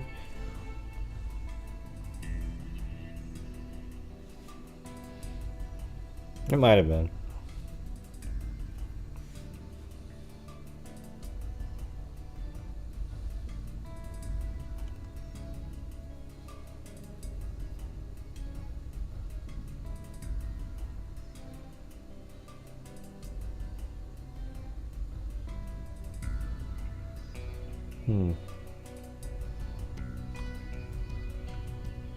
Oh yeah, so I have those files in here.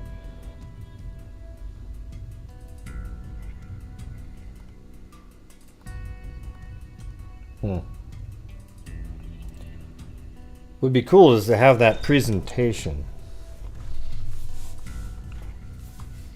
I think if I had a subscription to Fitz News, I could get that.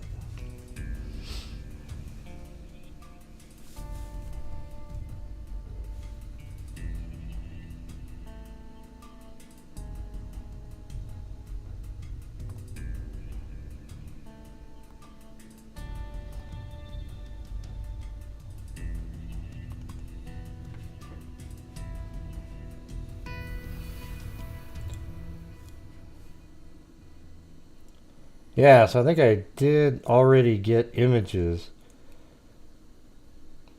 for to start that off with. I think. So this would be like, oh, that was 9/8. All right, yeah, okay. Oh, that's right, these are the time. Yeah, so I started to already download these. This is 9:07, but I shouldn't have that there, that sucks. So 9:07, see, look how good this is right here. 9:07, you would be driving down like this. He comes down like this, and then he turns, and then he starts heading down Moselle Road here, and then we get to the other image that was there. Where is it? Oh, that's the dog.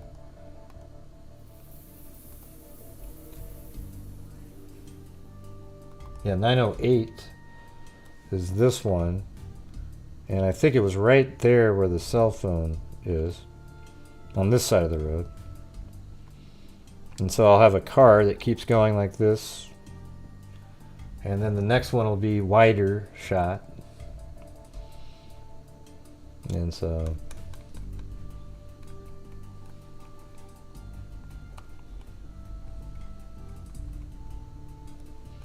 yeah, and then I have the whole route already set up in there.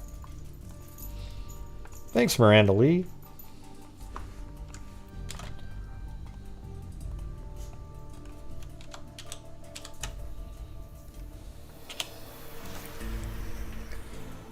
Well, how about this? What we'll do tonight is let me make a folder here, and I'll call it GM data. Alright, and then I'll put let me turn off all this crap here. And turn off all of the Murdoch stuff. Get rid of the... Why is that there?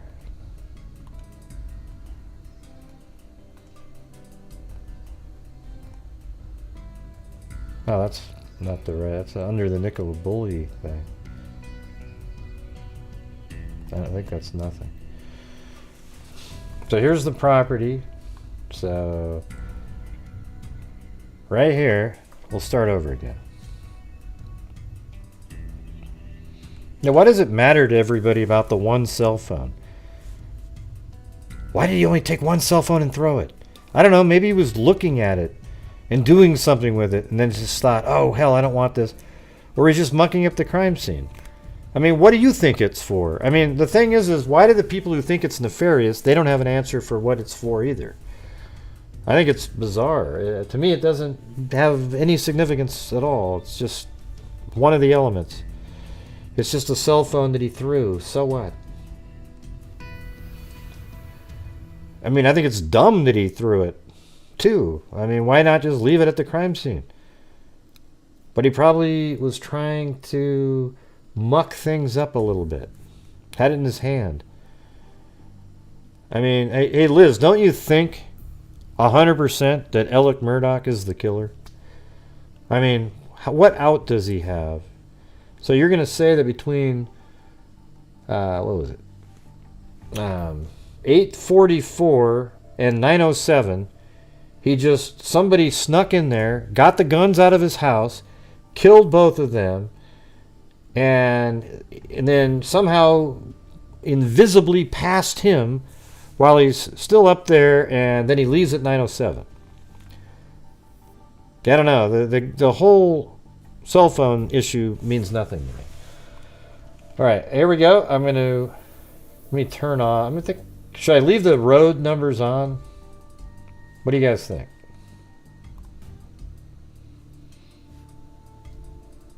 Oh, that's cool. It actually goes out to Google Maps.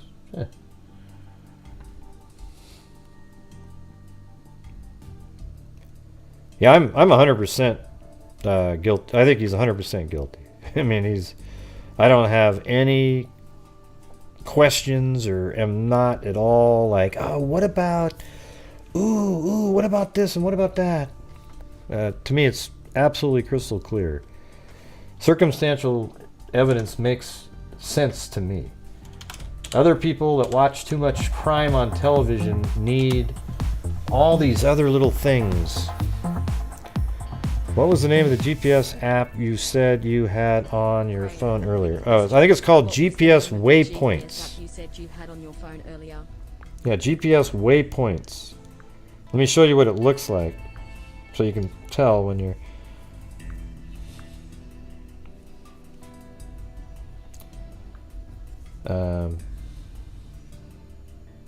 permission to access your location. Yeah. While using this app. Okay. So it looks like this. Well, let me get a bigger screen.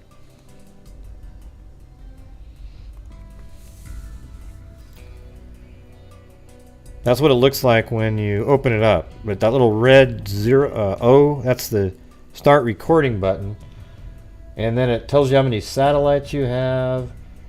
I mean, it's got everything on it. It's crazy.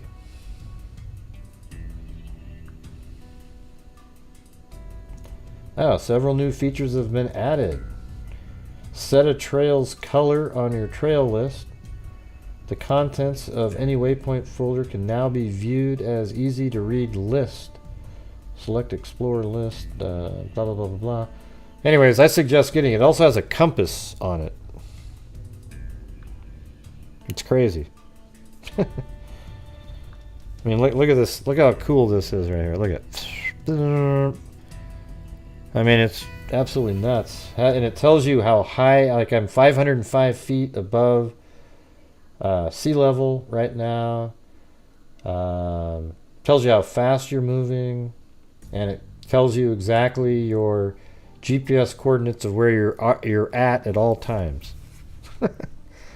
Just right there on the screen. It's called GPS Waypoints. It's awesome. I used it when I went in the Allison Watterson case. Here, let me show you what I did on that one. I think I still have it.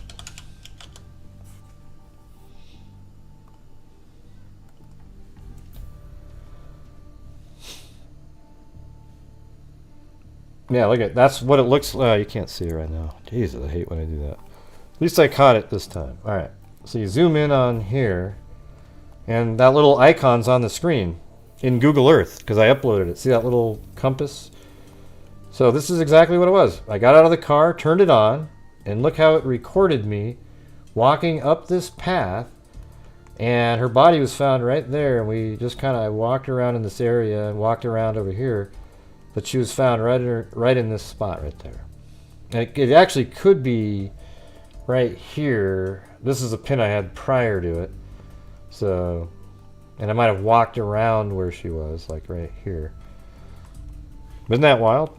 I mean, that literally is exactly what was recorded in the app. It's nuts. So you can put it on you, hit record, go on a 50-mile walk through the mountains, and it'll show exactly where you were the whole time. Hey, thanks. Dream of a Hive gave 5 memberships. Oh, look who's in the background watching everybody. Good old Ivan Victor. Jesus. Amanda Johnson, Butterfly 23, and Naven Man. See what I'm telling you guys? Trolls can get free memberships. Yeah.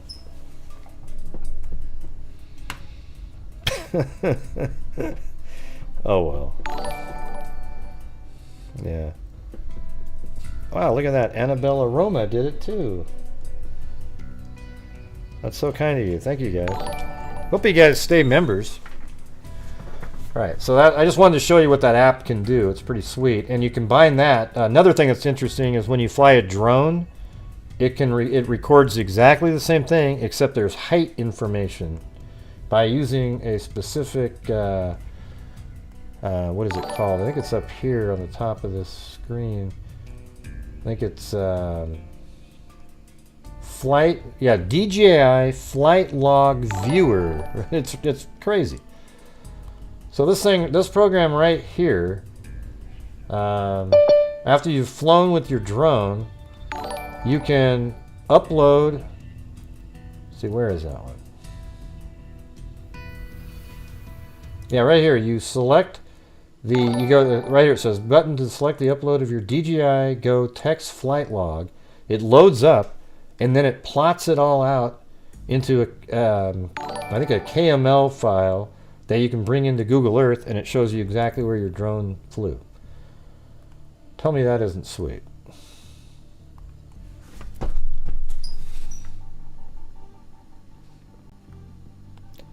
So welcome Laura W, Cantina, Hurricane, Donna, Kate. Make sure all of you new members say thanks to the person who sent them.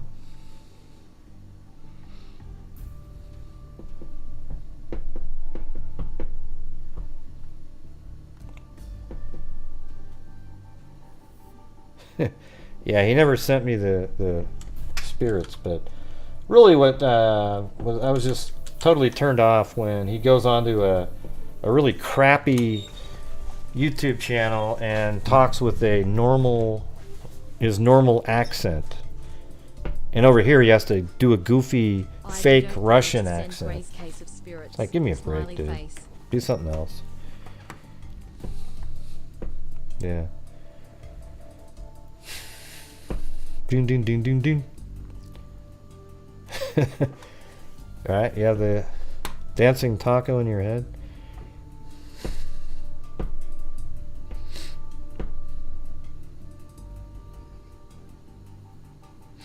Yes, that's right, Mag. Thanks, everybody. Very kind, very cool. Appreciate it. All the new channel members, everything. It's awesome. So let me go back to what I was doing. Let me just get all of the still frames, and that way I'll be ready to start doing it in the morning. Ish. Don't make, I can't guarantee anything.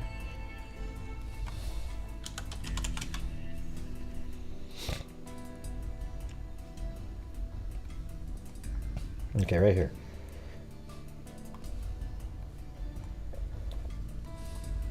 So there is, that doesn't work. Okay, that's the best one right there. From March 20th, 2020, has the barn, the dog, kennels, and everything. So we'll make that much space here, and then you go up here in Google Earth at the top of the screen here. Let me turn off the phone thing.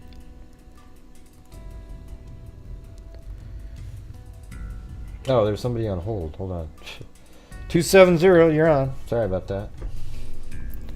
Great. Hello. Hear me? Yep, I can hear you. Who's this? Hey, this is Seth Who? from Kentucky. Kentucky. Oh yeah, well, what's going on? Revenge it. Hear me? Barely. You're really low audio. I'm in a tunnel. Hold on just a second. No, I mean your voice just isn't loud. Are you there? Yeah, it's much louder. Yep. Hey, I like your show. I like what you're doing. I think you're a big force multiplier for good. And well, thank you're you. the only show I actually donate to. Well, thank you. And what was your name again? Because it was so quiet, I couldn't hear you. It's Revengeance. I'm the one that. Oh, Revengeance. I like that name. That's a cool one. you to chat sometimes. Yeah, well, no, it's a cool name though. I like that one. It's always make a joke about it. It was the name of my grunge band when I was in middle school. But that's a good name. Revengeance tonight at 8:00. Yeah. Oh yeah.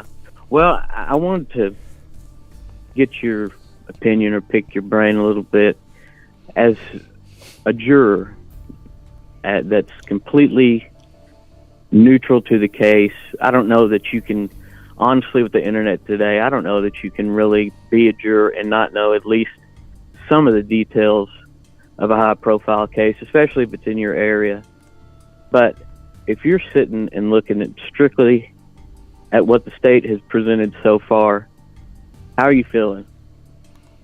Well, I mean, if I was on a jury, I would actually be voting guilty.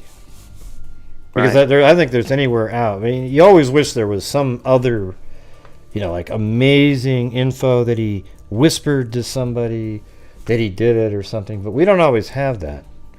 But what we have here is a liar who was actually at the murder scene within 5 minutes of the time that they were murdered, but claimed he was sleeping, and that was thrown out the window. So to me, that immediately, if I was on a jury, that would be enough for me to even that's enough. But you have so many other pieces of information, him telling people to change their story, him creating the fake story about him being shot to try to make it seem like there was really this other person, and quit looking at him because they need to be looking at this other person, and all the different things that were going on. I don't know. That's how I feel.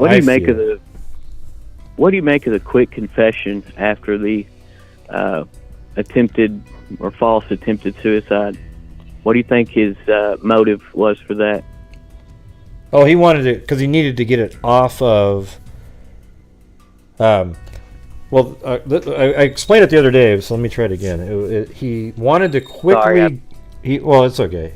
He wanted to quickly get it off of the. Because at first he said he was shot at by some random person, right? Because that's really what he wanted to make it look like. But once they found out that it was fake, he then needed to change the story to that he wanted somebody to shoot him and make it look like a suicide. Or not make it look like, he wanted to be killed and make it look like suicide because he wanted to give his son some money. Because once it was found out to be fake, that immediately points to his attempt to divert police from him being the suspect. So then he said, well, here's the real reason, and I do these drugs and everything, and I just wanted to commit suicide. It's garbage. So he wanted it to be the first thing that he said, but they already saw through it. He wanted it to throw them off and get them onto believing that there was actually another killer, not himself. Right. What do you make of, I guess I'm kind of opinionated on the lack of due diligence in some of the parts of the investigation when it comes to the state. I mean, it's almost so much to the point where it's like you have to wonder, his power and his reach, are there some people within SLED that, you know, may not have been intimidated, but having that on their mind?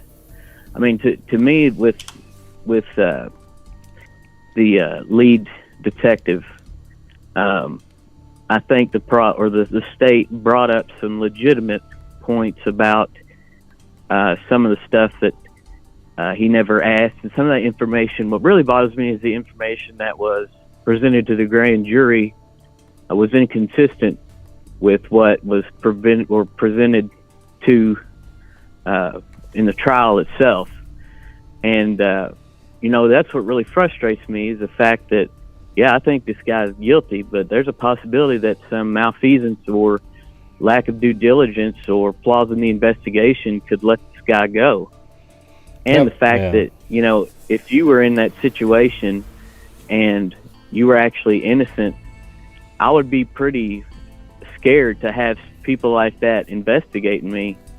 But that's just I mean, well, it was kind of lame how it seemed like they was walking around, and I mean, you know what I think? I think that somebody that is friends with a prosecution told Alec about that they found the knife regarding the fake shooting. You know, I'm going back to that bit. I think somebody told Alec about the knife, and he was already aware, and that's why he quickly shifted. Because how was he aware that immediately they knew his story was fake? The only way they would know it is that they found the knife that punctured the tire and was right over there. Right. And he threw it right off the side of the road. Yeah. Stupid. Because he needed to get rid of it. Right. Right. And it kind of... I'm just nitpicking because I find some of this stuff really interesting. It kind of seems like in one area they're trying to present him as a criminal mastermind, and in another area they're trying to prove how much of a dumbass he is, which is, I find kind of funny. But, you know, it's like, you know, how do you get rid of all the guns, and, you know, how do you get so clean and all this stuff? And then he has somebody shoot him, and instead of hiding the knife, he throws it over into the ditch about 20 feet off the road. So I don't know if maybe his mental state had decreased or deteriorated by that time, or what. But it seems like you know, is this guy, you know, a Bond villain, or is he just a pretend know-it-all, and people have just said yes to him, and he thinks he's a lot smarter than he is. But I just to finish up, you know, I that's the only thing that I do take issue with the state, and I feel like if I'm a juror, I feel like some of all the extra stuff that they have put into the case kind of waters down with what they have, because they have there is some good solid circumstantial evidence, but you're worried that, you know, when you add so much stuff into it, like I know they wanted to bring the financial stuff in to establish a motive, but my goodness, that was what I think. You know what I think the financial stuff is? I think they claim it was for motive, but I think they really are trying to paint a picture of a person who is a horrendous human being that is really nothing like what he portrayed to people around him who thought they knew him. And when you see all the stuff, it's almost depraved behavior, how he treated the Satterfield's kids. That to me, that shows, and I bet you the jury's even thinking, shit, he probably killed Gloria too. You know, they probably picture him as a monster at this point. Right, and that's how do you feel about? Yeah. Oh, did I interrupt you? No, it's all right. Go ahead. But how do you feel about? Do you feel that that's more of we're going to convict this guy without focusing 100% on the evidence, and more so on the fact that he's just a terrible human being? Do you feel that's more so because they brought it in to establish motive, but it really feels like it's coming in as character, which is not really the most proper. Well, yeah, thing. but I mean, but it's going to have that effect. It leaves it open for repeal. Well, no, but it has that effect, even though was. But they open the door for it, so they bring it in. So even though technically it's about whatever, the argument they made, which there's so many of them. Which one are you referring to? The which argument? I was referring to the introduction, like I said, of the finances and going through each one of his, all of his misconduct. That's because they opened the door to that. So even though their purpose is to show a motive, by showing the motive, it shows what a dirtbag is. So that's not, I don't know, how can you possibly show motive without going, oh wow, what a dirtbag? I mean, so it does show character. Especially when you have account after account after account after account and event after event. It does show character, but it's also the motive. Yeah, I mean, here's the thing: is the motive angle is weaker than what it's showing about his character. Don't you agree with that? Yeah. So. And that's always that gray area that the judge, that's judiciary discrepancy. Whether that area where it crosses from motive into just pure character, because the only reason I take issue with that is because it will leave the door, or it will add some sort of quasi legitimacy when it comes to an appeal, because there will be an appeal if he is convicted, and he's not going to see the light of day. Hopefully, even if, I think that's part of the defense's argument too, which is a terrible argument. Well, he's going to be, in prison for the rest of his life. Why convict him of murder, And it's like, no, if he did it, he did it. Right. But I'm just rambling. I just found some of that interesting, and I understand when it comes to lawyers. When my dad passed away in a car accident, and it was left to a lawyer that we went to church with.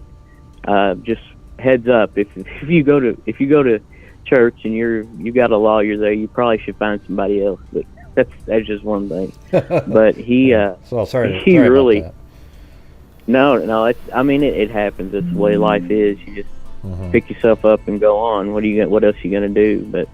But he literally made off with, $250,000 of part of the trust. I think it ended up being like $400,000, because my sister and I each got $125 for our portion, and Mom was supposed to get a lot more that was going to take care of us for a good while, but he ended up with $250,000 of it. It was just, and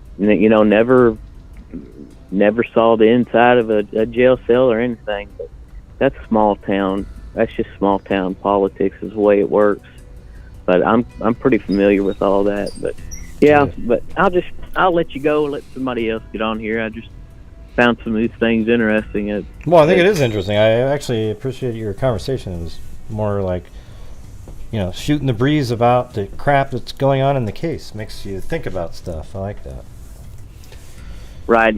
I'm just hoping, when I hate to keep rambling, but the one thing that, the shell casing expert for the prosecution, am I right that they said that there was a high likelihood that there was a match with one of the firearms, or am I missing something there? I thought I heard not that.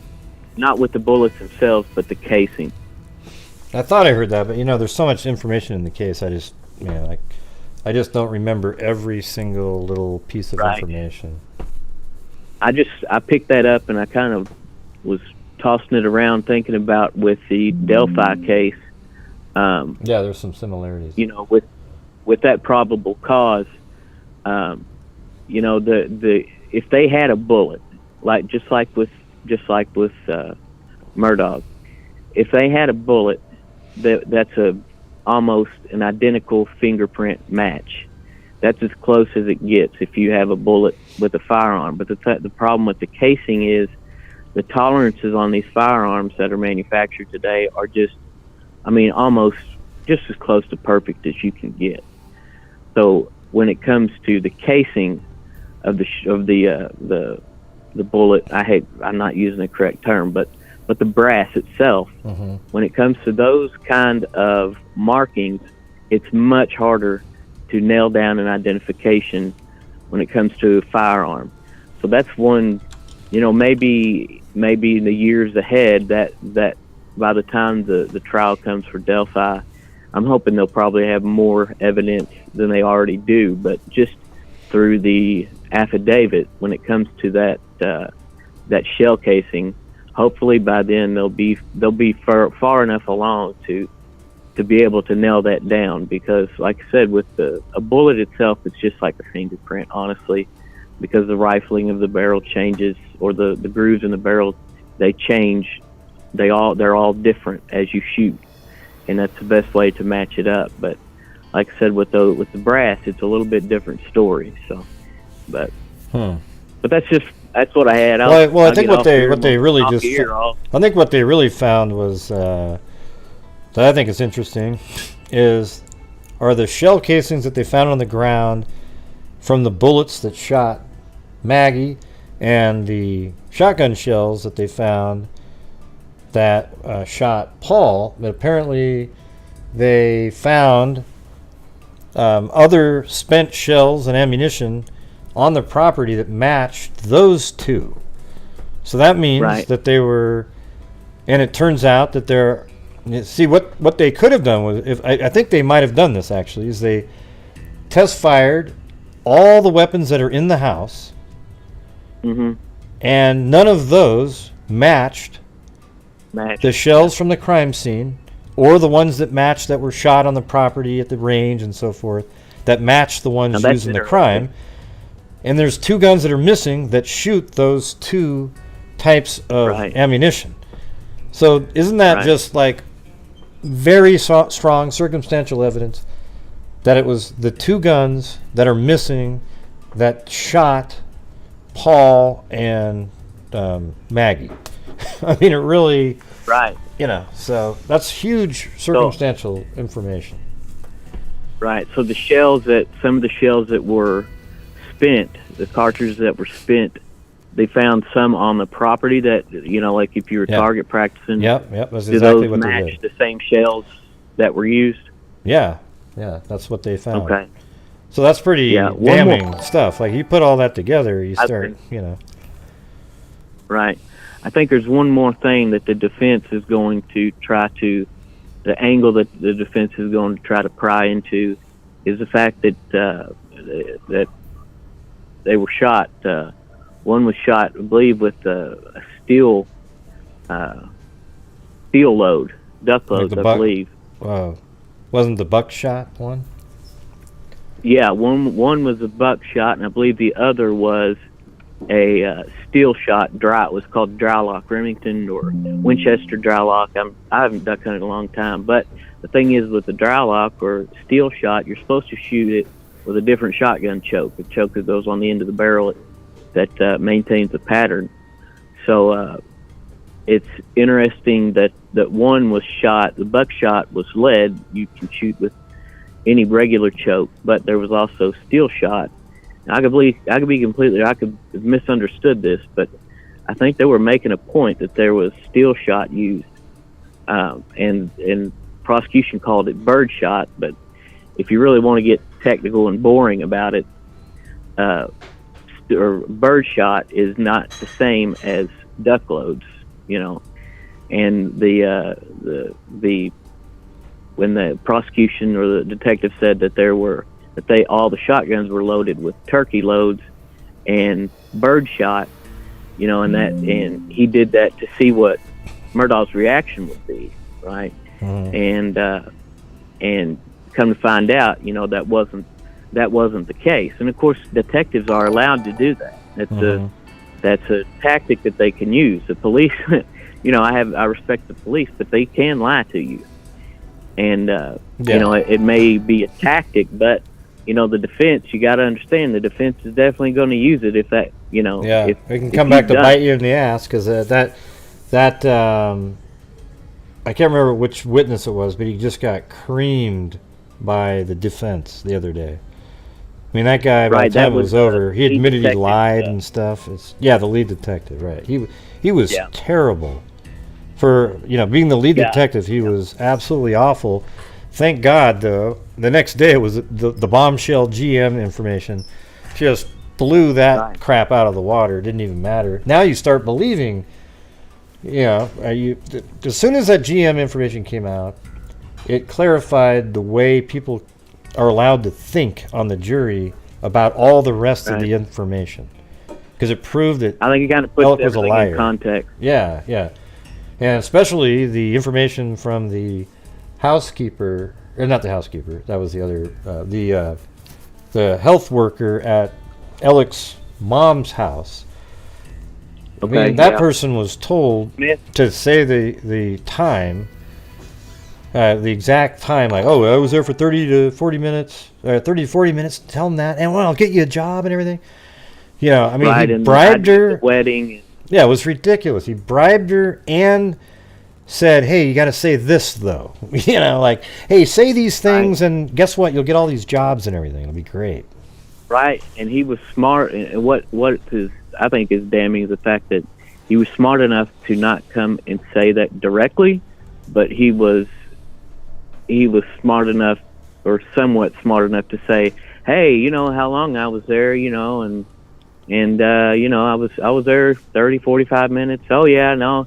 She said, well, maybe it was a little later. And he said, no, I think I was there. And then all of a sudden he brings up the wedding. So, weddings can be real expensive. And he's not sitting there saying, all right, you have to say this, you have to say that, and I'll pay for your wedding. He didn't do that, which I think is, cuts both ways. Well, he didn't actually tell him, he didn't actually bribe him, but it's also the fact that he's a prosecutor and he understands how that stuff works. Mm-hmm. It wasn't recorded either. All right, so it wasn't recorded. It wasn't recorded either, so he can just claim she got it a little bit wrong or whatever. But right, yeah. But they want to believe her now because it actually, she's been telling the truth, that he was only there for 20 minutes, and now it brings in that blue rolled up raincoat into being more believable now, because she did point it out, even though there was a tarp too. Why did there have to be a tarp there? Man, if that, and that's what happened. God, it sucks. Man. That's where that witness really got killed. The lead detective, he should have just showed her the raincoat itself in person, wadded up, instead of taking pictures of it spread out. That's just a misstep. That's something that's a loose end you got to tie. I totally agree. You mean at trial too, right? Like he should have crumbled it up again and said, "Did it look like this?" Right. And the white T-shirt thing really was not good. That did. I think they came back, and I think they were able to rehab a lot of that stuff. But the fact that they presented the white T-shirt with the blood on it to the grand jury, and it ended up not being so. Like I said, that wasn't. You're right about that lead detective. I mean, he probably had to have a beer in his Xanax after that one. But, yeah. So. Yeah, it's not. Yeah, I'm taking up all your time. I'll get off here. They're probably ready for me to leave. So. Yeah. Well, I wasn't scurrying you off, but I appreciate you coming on. No. Let's why don't you call in again? I mean, it was cool that you were paying so much attention like that. If we we'll do next time we cover the case, maybe a couple days in, if you feel like calling back in, that'd be cool. Well, that sounds good. I'm a woodworker, and I work by myself. I work for myself, so nice. I just keep this on in the background. What do you work on? What do you make?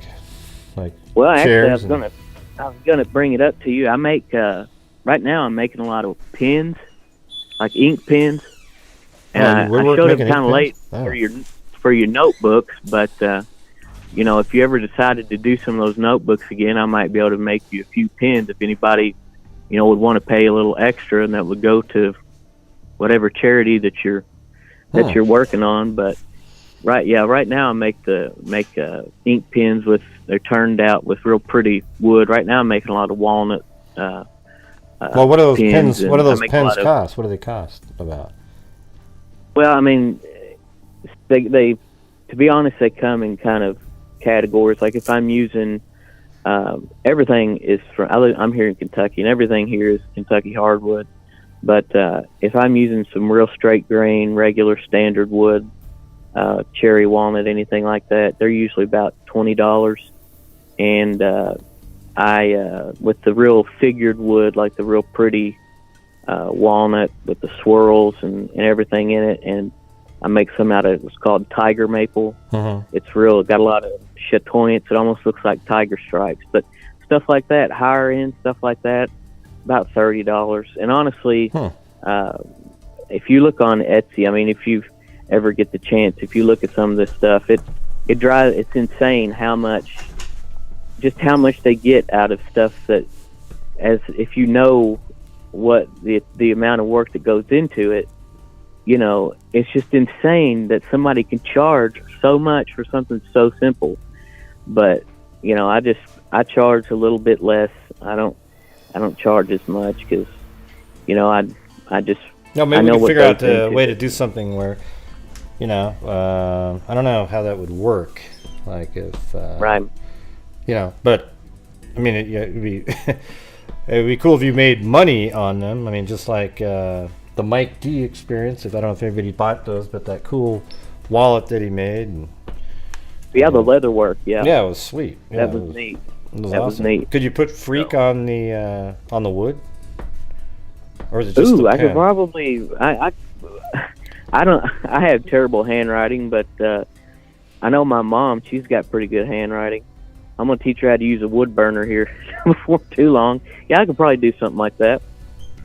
But yeah, well, but I've been wanting to get like a laser engraver, but that's a good ways down the road. So yeah, but Sweet. Yeah, your email is what you put it out on over the air.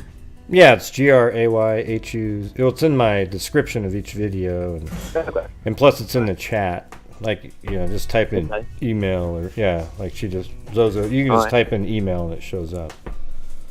Okay, well I'm gonna send you a pen just for yourself, and you use it and see what you think, and if you like it. And okay. You don't have to worry about putting it on the air or anything. Don't worry about advertising or whatever. I like your work, and I think you do well, and you put up with a lot of nonsense, and so that's true. Well, that's really nice of you. Thank you. All right, no problem. I appreciate your the conversation though. That was interesting. Yeah, sure. All right, Gray. We'll talk to you. All right, man. Have a good one. See you later. All righty, we'll see you. Bye. Revengeance. All right.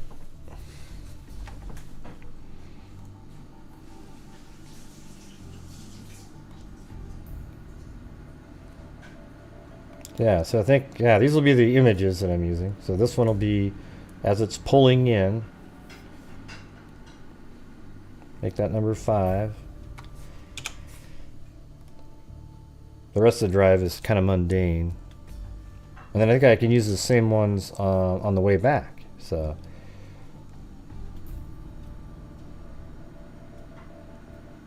come on. And then zoom in right on the property as it comes in here and get right in on it like that. And then you'll show the car coming in right there, driving through the woods like that, and then parking back in this area. Alright, so that'll be number 6. And then I can use the same ones going the other direction, because he basically takes the exact same route back home, I think. Yeah, I mean, he goes right back to the house, and so then it'll be back out to here again, then here as the car drives 63, comes right over, I think it's 63, Where's that other road? Yeah, it's one. Yeah, this one right here. Dobson takes a left, comes back up, drives into the driveway, and goes here. And then later, at 9 or 10:09 or 10 or something, it then drives back down like this and pulls up into here, and that's when he called 911. 20 seconds. And then what I'm going to have is the cell phone data too, like the cell phone on and off.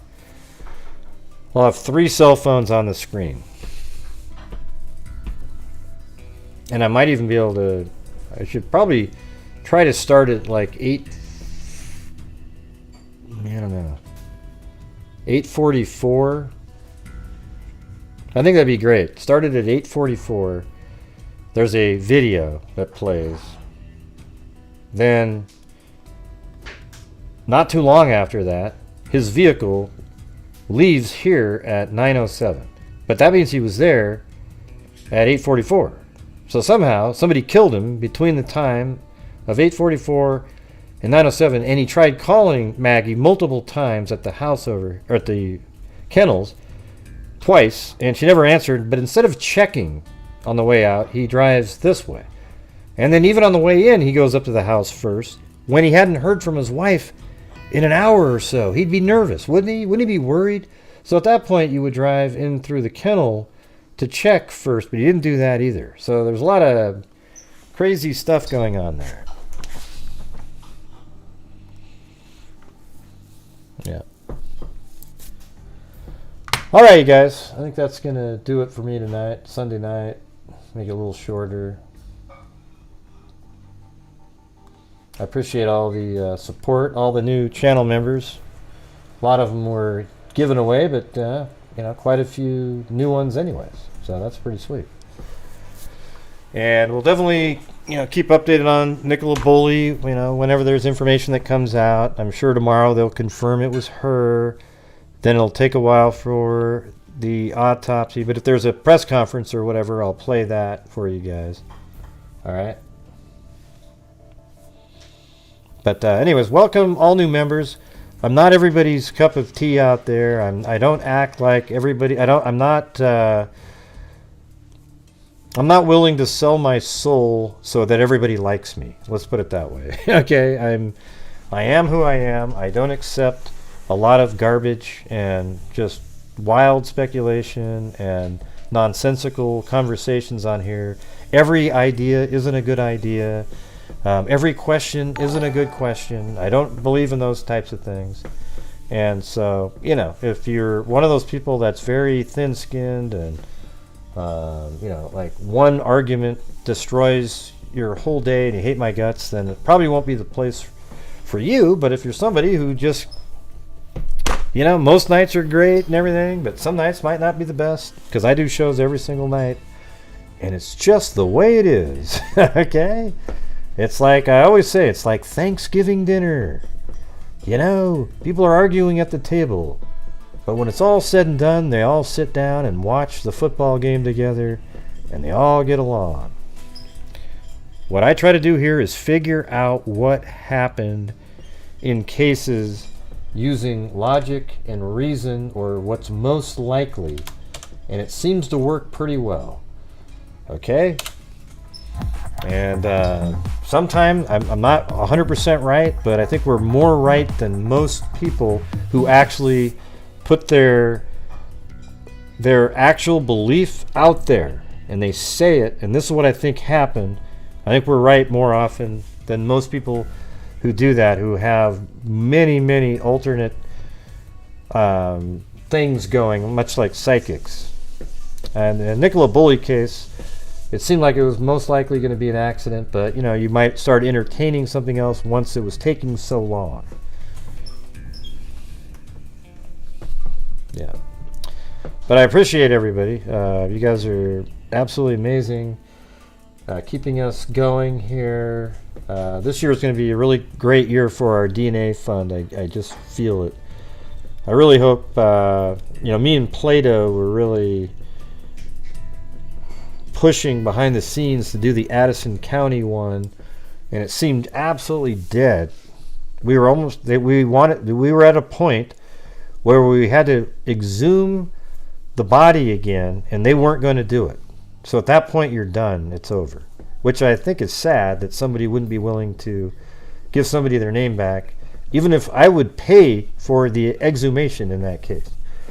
Except they tried another method by sending the DNA in that 1934 case to a lab in Canada, and boom, they got 3 nanograms, which is 3 times you need, and now it's in the works out there, you guys. It's moving forward through the processes, and that's one that Misty Gills is going to work on. So, boom, that one's going to be incredible. 1934, Addison County. I think it's Vermont. I can't remember exactly, but there was 2 children found with her wrapped up in, I think it was an awning, and it's going to lead to the killer too. I said that. I said Vermont, right? Like within 1 second after I said, what was it? Vermont? Are you guys already typing in Vermont right after the T in it? Yeah, thanks for gifting another membership, Mimi. That's the name she gave me. Yeah.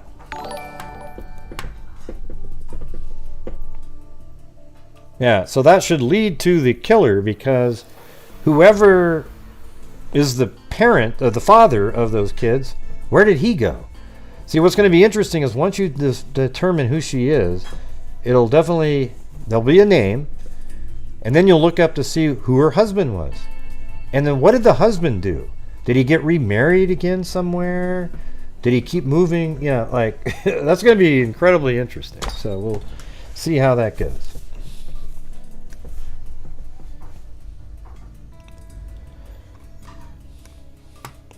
I tell you what, though, you guys are like the quickest typers in the world. I mean, literally, I could say, let me see, if I count to 4, 1, 2, 3, and what is it? 4. Oh,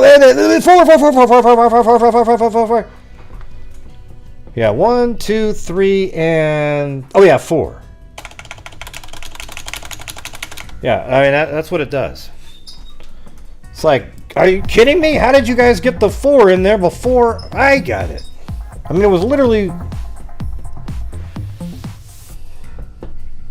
Throw a baby head into the spirit box for me. Yeah.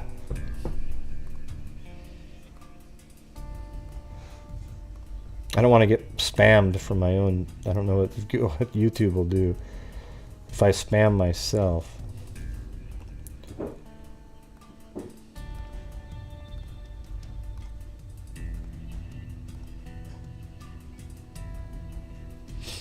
All right, there we go.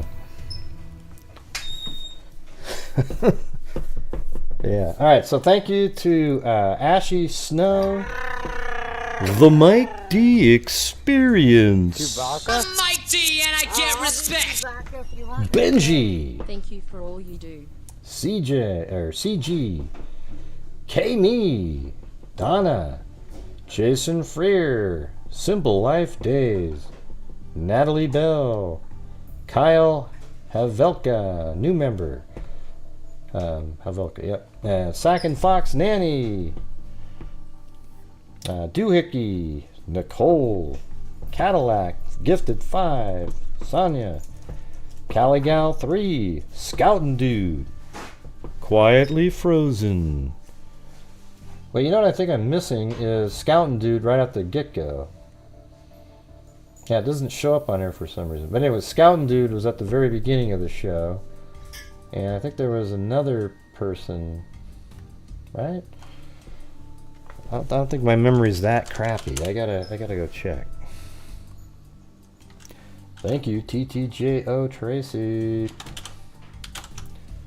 Let me go look.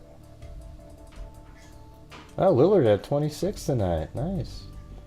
He played terrible in the first half, though. Alright, let's see. I gotta go through the names a different way, sorry.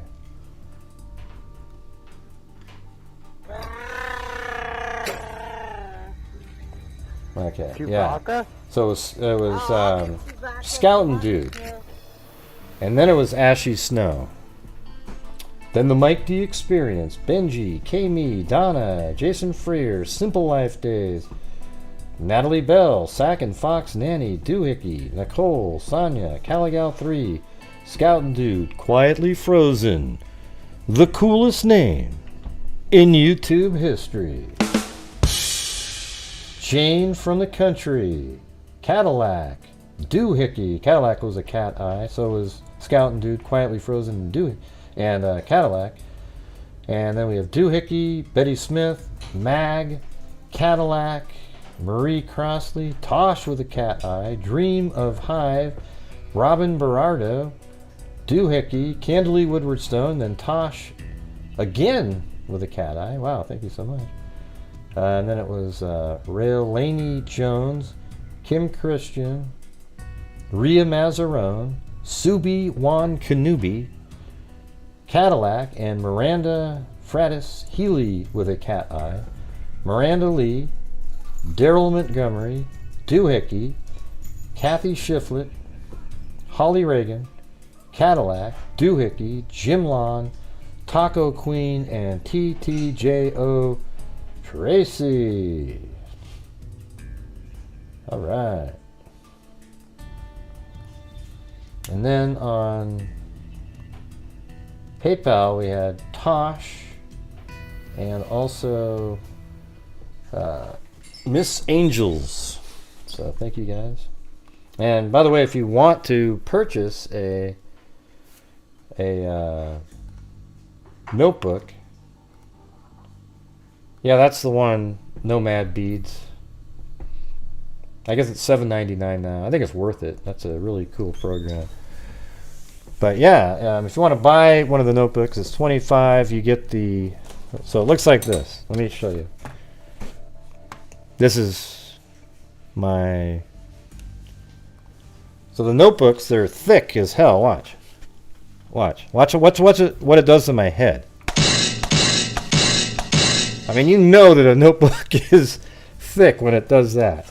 But anyways, these are the notebooks, but they're red now. They have red here and red over here.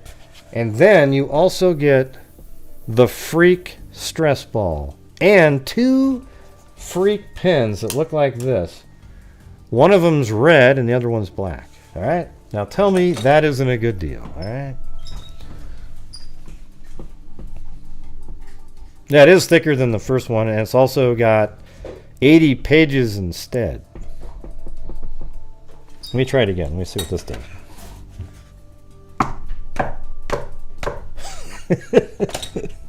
That doesn't work very good. Wait, let me try it again. Let me try it one more time.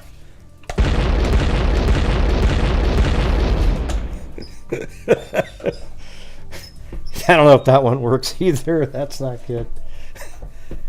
Yeah. All right. Yeah. Yeah. All right. So, what are we gonna do tonight? Maybe we'll give out a.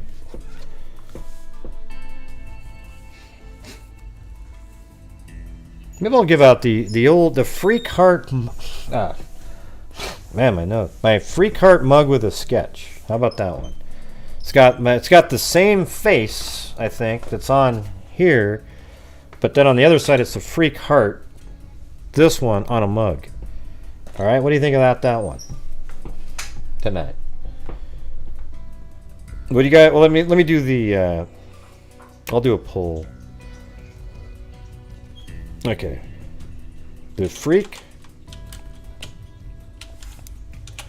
I'll let you guys vote. Freak Heart mug with sketch, or the notebook with stress ball. Okay, there you go. You guys can pick. But we're just going to do one item a night now. Last year was ridiculous. I gave out $5,000 in mugs. That doesn't count the 5,000 like 400, whatever it was, I can't remember. And then, because that's a whole DNA case right there. And then I also gave out, hundreds of dollars of notebooks, so, yeah, we have to do something a little different, but it's still going to be in the thousands. 5 was a little crazy when...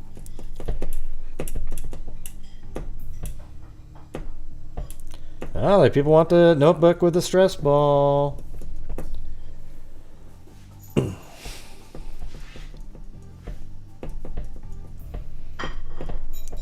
Yeah, that's a good point, what Plato said. So when you order the notebooks, make sure that the PayPal address is correct.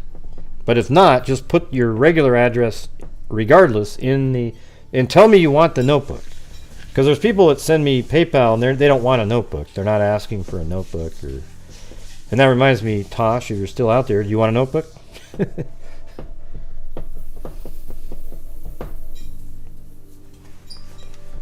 All right, well, it looks like the notebook with the stress ball wins. They're being sent to me currently, so I'm just building up a list, and as soon as I get them, I should be getting them probably within a week, 5 days from now or so, I think.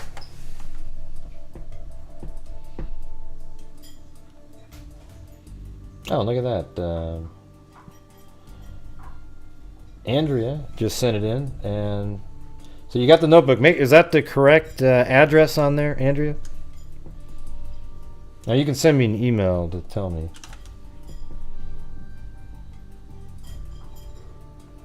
Yeah, it's one to the UK, and thank you for adding a little extra for the UK. Yeah, because the 25 amount for Australia, the 25 amounts for the United States. I would just say, I think that's probably a decent number, 35 if you live in the UK or Australia or something, because it costs $20 just to ship to Australia. So that doesn't even include that the notebook costs money, and the pens and the stress ball and the note and the envelope and everything. Man, I'm not sure what Hawaii is, but not sure how that works.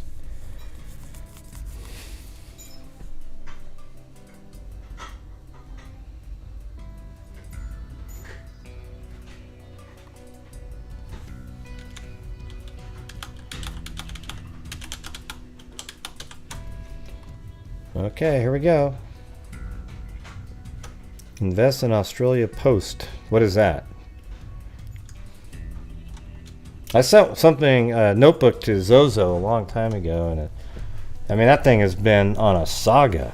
Man, it went to Hawaii, and then it got shipped to Australia somehow, and it's sitting around in customs. I think it was on a boat for a while.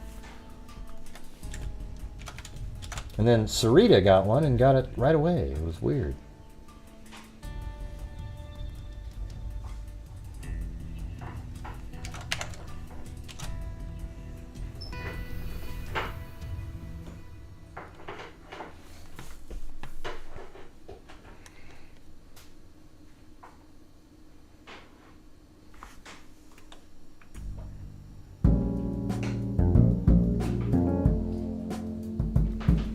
Alright guys, here we go. This is going to be for the notebook with the stress ball. Alright.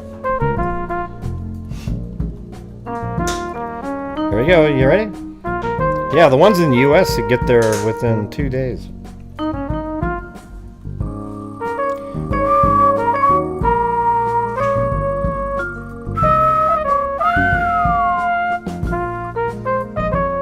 Look at that, it's Quietly Frozen. The coolest name in YouTube history.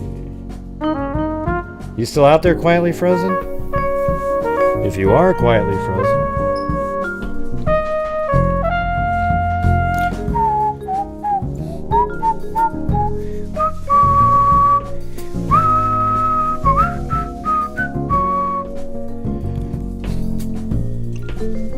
Yep. I'll tell you what, if Quietly Frozen emails me and says that she wants me to spin again, I'll add, because she likes to spin again sometimes. do 2 spins tomorrow. One for the notebook. Well, probably everyone wants the notebook anyway, so I'll give away 2 of them if she wants me to respin it. Okay. So she's the winner tonight. I've sent emails as well, but Gmail. What does that mean, Donna? I don't know what that means. What does that mean? I've sent emails as well, but Gmail. Emails about what? I have no idea. Oh, you want me to spin it? Okay, here we go. We're gonna spin it according to Quietly Frozen. Alright, here we go. Shuffle, shuffle, shuffle.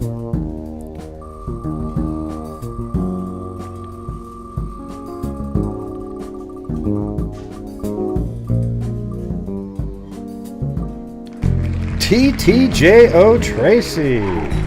Wow, that was a good win. Very low odds, but won that. Alright, TTJO Tracy. Up, spin again. Wow, you guys don't want my cool notebooks? Alright, here we go. Did you hear Gray? He got so upset when people didn't want his notebook. Oh, there it is. Kim Christian. There you go. There you go.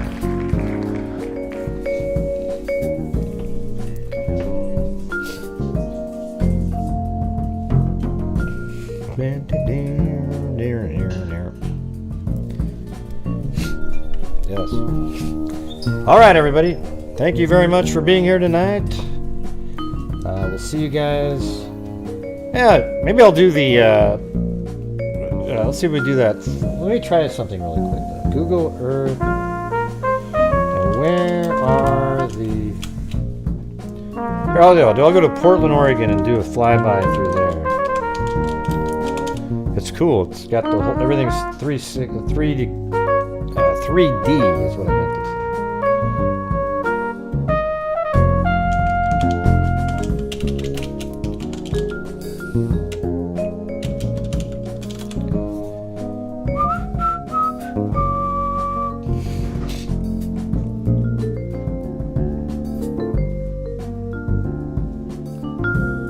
Alright, man, you guys get to see my... Oh, what happened? Wow.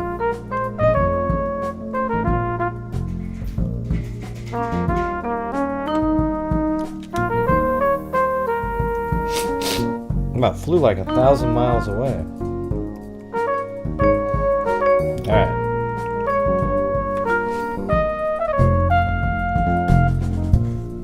Okay, everybody, well, thank you for being here. We're going to do a flyby, though, through Portland. Alright, it's got a really good 3D rendering. Alright. So we'll see you guys tomorrow. And as I always say, everybody. Oh, well, listen. First of all, listen. Thank you, mods, for all you do all the time. And thank you to all the new channel members. And thank you for everybody who supported the channel. Hitting the like button. Do whatever it is. Hit subscribe to the channel. Really appreciate it. And, we're just going to keep on trucking over here. Making a difference, all right? And I know it helps me, too. It's cool it feels great to be able to make an income on YouTube and at the same time be able to give back such a huge amount of money to various charities. And if it was like the only source of income that I had, I'd probably still give, but it would be a little bit less. But the feeling of accomplishment is so amazing when you get these actual solves that wouldn't have happened without the money that we gave them. So it's awesome. All right, you guys, thank you very much for being here. We'll see you tomorrow. And as I always say, until next time, be safe out there. And a 1 and a 2 and a 3. And a 4 and a 5 and a 6 and a 7. I've been doing this true crime thing for quite a while now. And during this whole time, I have not seen one person that is a crime dissector, plug rejector. I'm a certified human lie detector. Not even one, Gray? Gonna get ya on a stretcher. Not even if you one. try and play me like an old projector. Crime sector is my nectar. Professor Greg is gonna give another lecture. Crime collector, freak connector, and I'm always gonna be a pup protector. Fool deflector, interceptor, and I mean a little spectre with a vector. On his pector with Good night, Mimi. Just remember I've a temple fucking checker. I have no agenda, I'm a pretender. Now serving to you straight without the blender. And in the end, I'm gonna send ya on a mission to reveal the true offender. Yeah, so I'll just get right back to work. All right, everybody? Talk to you later.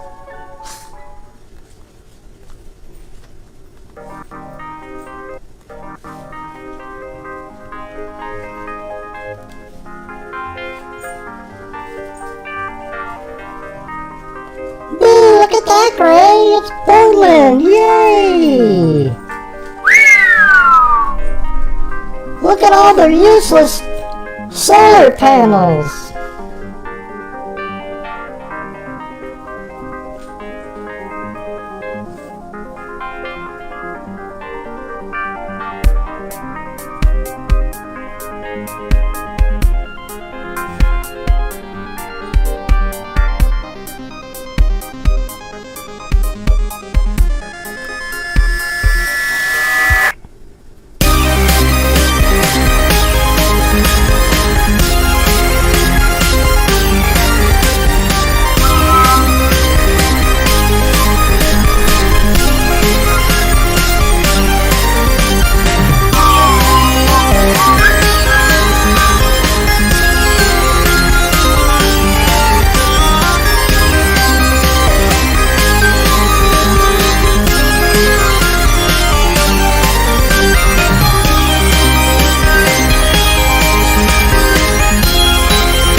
That's really neato!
That's really neato.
Everybody, that was so cool. Yeah. It really is. Let's see. What was I gonna say? Oh yeah, I go fishing. Well, I used to go more, but when I do go fishing, I go fishing down here. And about I don't know, 5 years ago, I was fishing right off of here, and I caught like a 23-inch smallmouth bass right there. And then you catch a whole bunch of them sort of in smaller ones right in this area. Then you keep walking around over here, and this dock here I had the biggest fish I've ever, I don't even know what it was. I never got to see it. But that fish was right here, and then right off of this bank here next to this area there's these huge bass, and that's kind of basically where I fished there. Then one of the interesting things about Portland is they've got the where is that place? I was just flying by it a minute ago. Yeah, right here. Like these are all the medical centers for OHSU down here. But you can be here, and then they transfer you, and then you go onto a gondola that's right there, and it takes you all the way up onto the hill. And you land into here, and then you go to the hospital up here, too. Is that sweet or what? It's pretty awesome. Other than the ridiculous homeless and violence that we have here, it's a really cool city. You just need some leadership with some balls, as it were. You know, it's just really ridiculous. All right. Anyways, thank you guys for being here tonight. We'll see you guys tomorrow. Yeah, it is a really pretty city. I got to give it credit for that. But we'll see you guys tomorrow, right? So thanks for being here. And as I always say, everybody, until next time, be safe out there. Thank you, Nikki Zubs. I'll add you for the first in the spins for tomorrow. Thank you. Love all the freaks.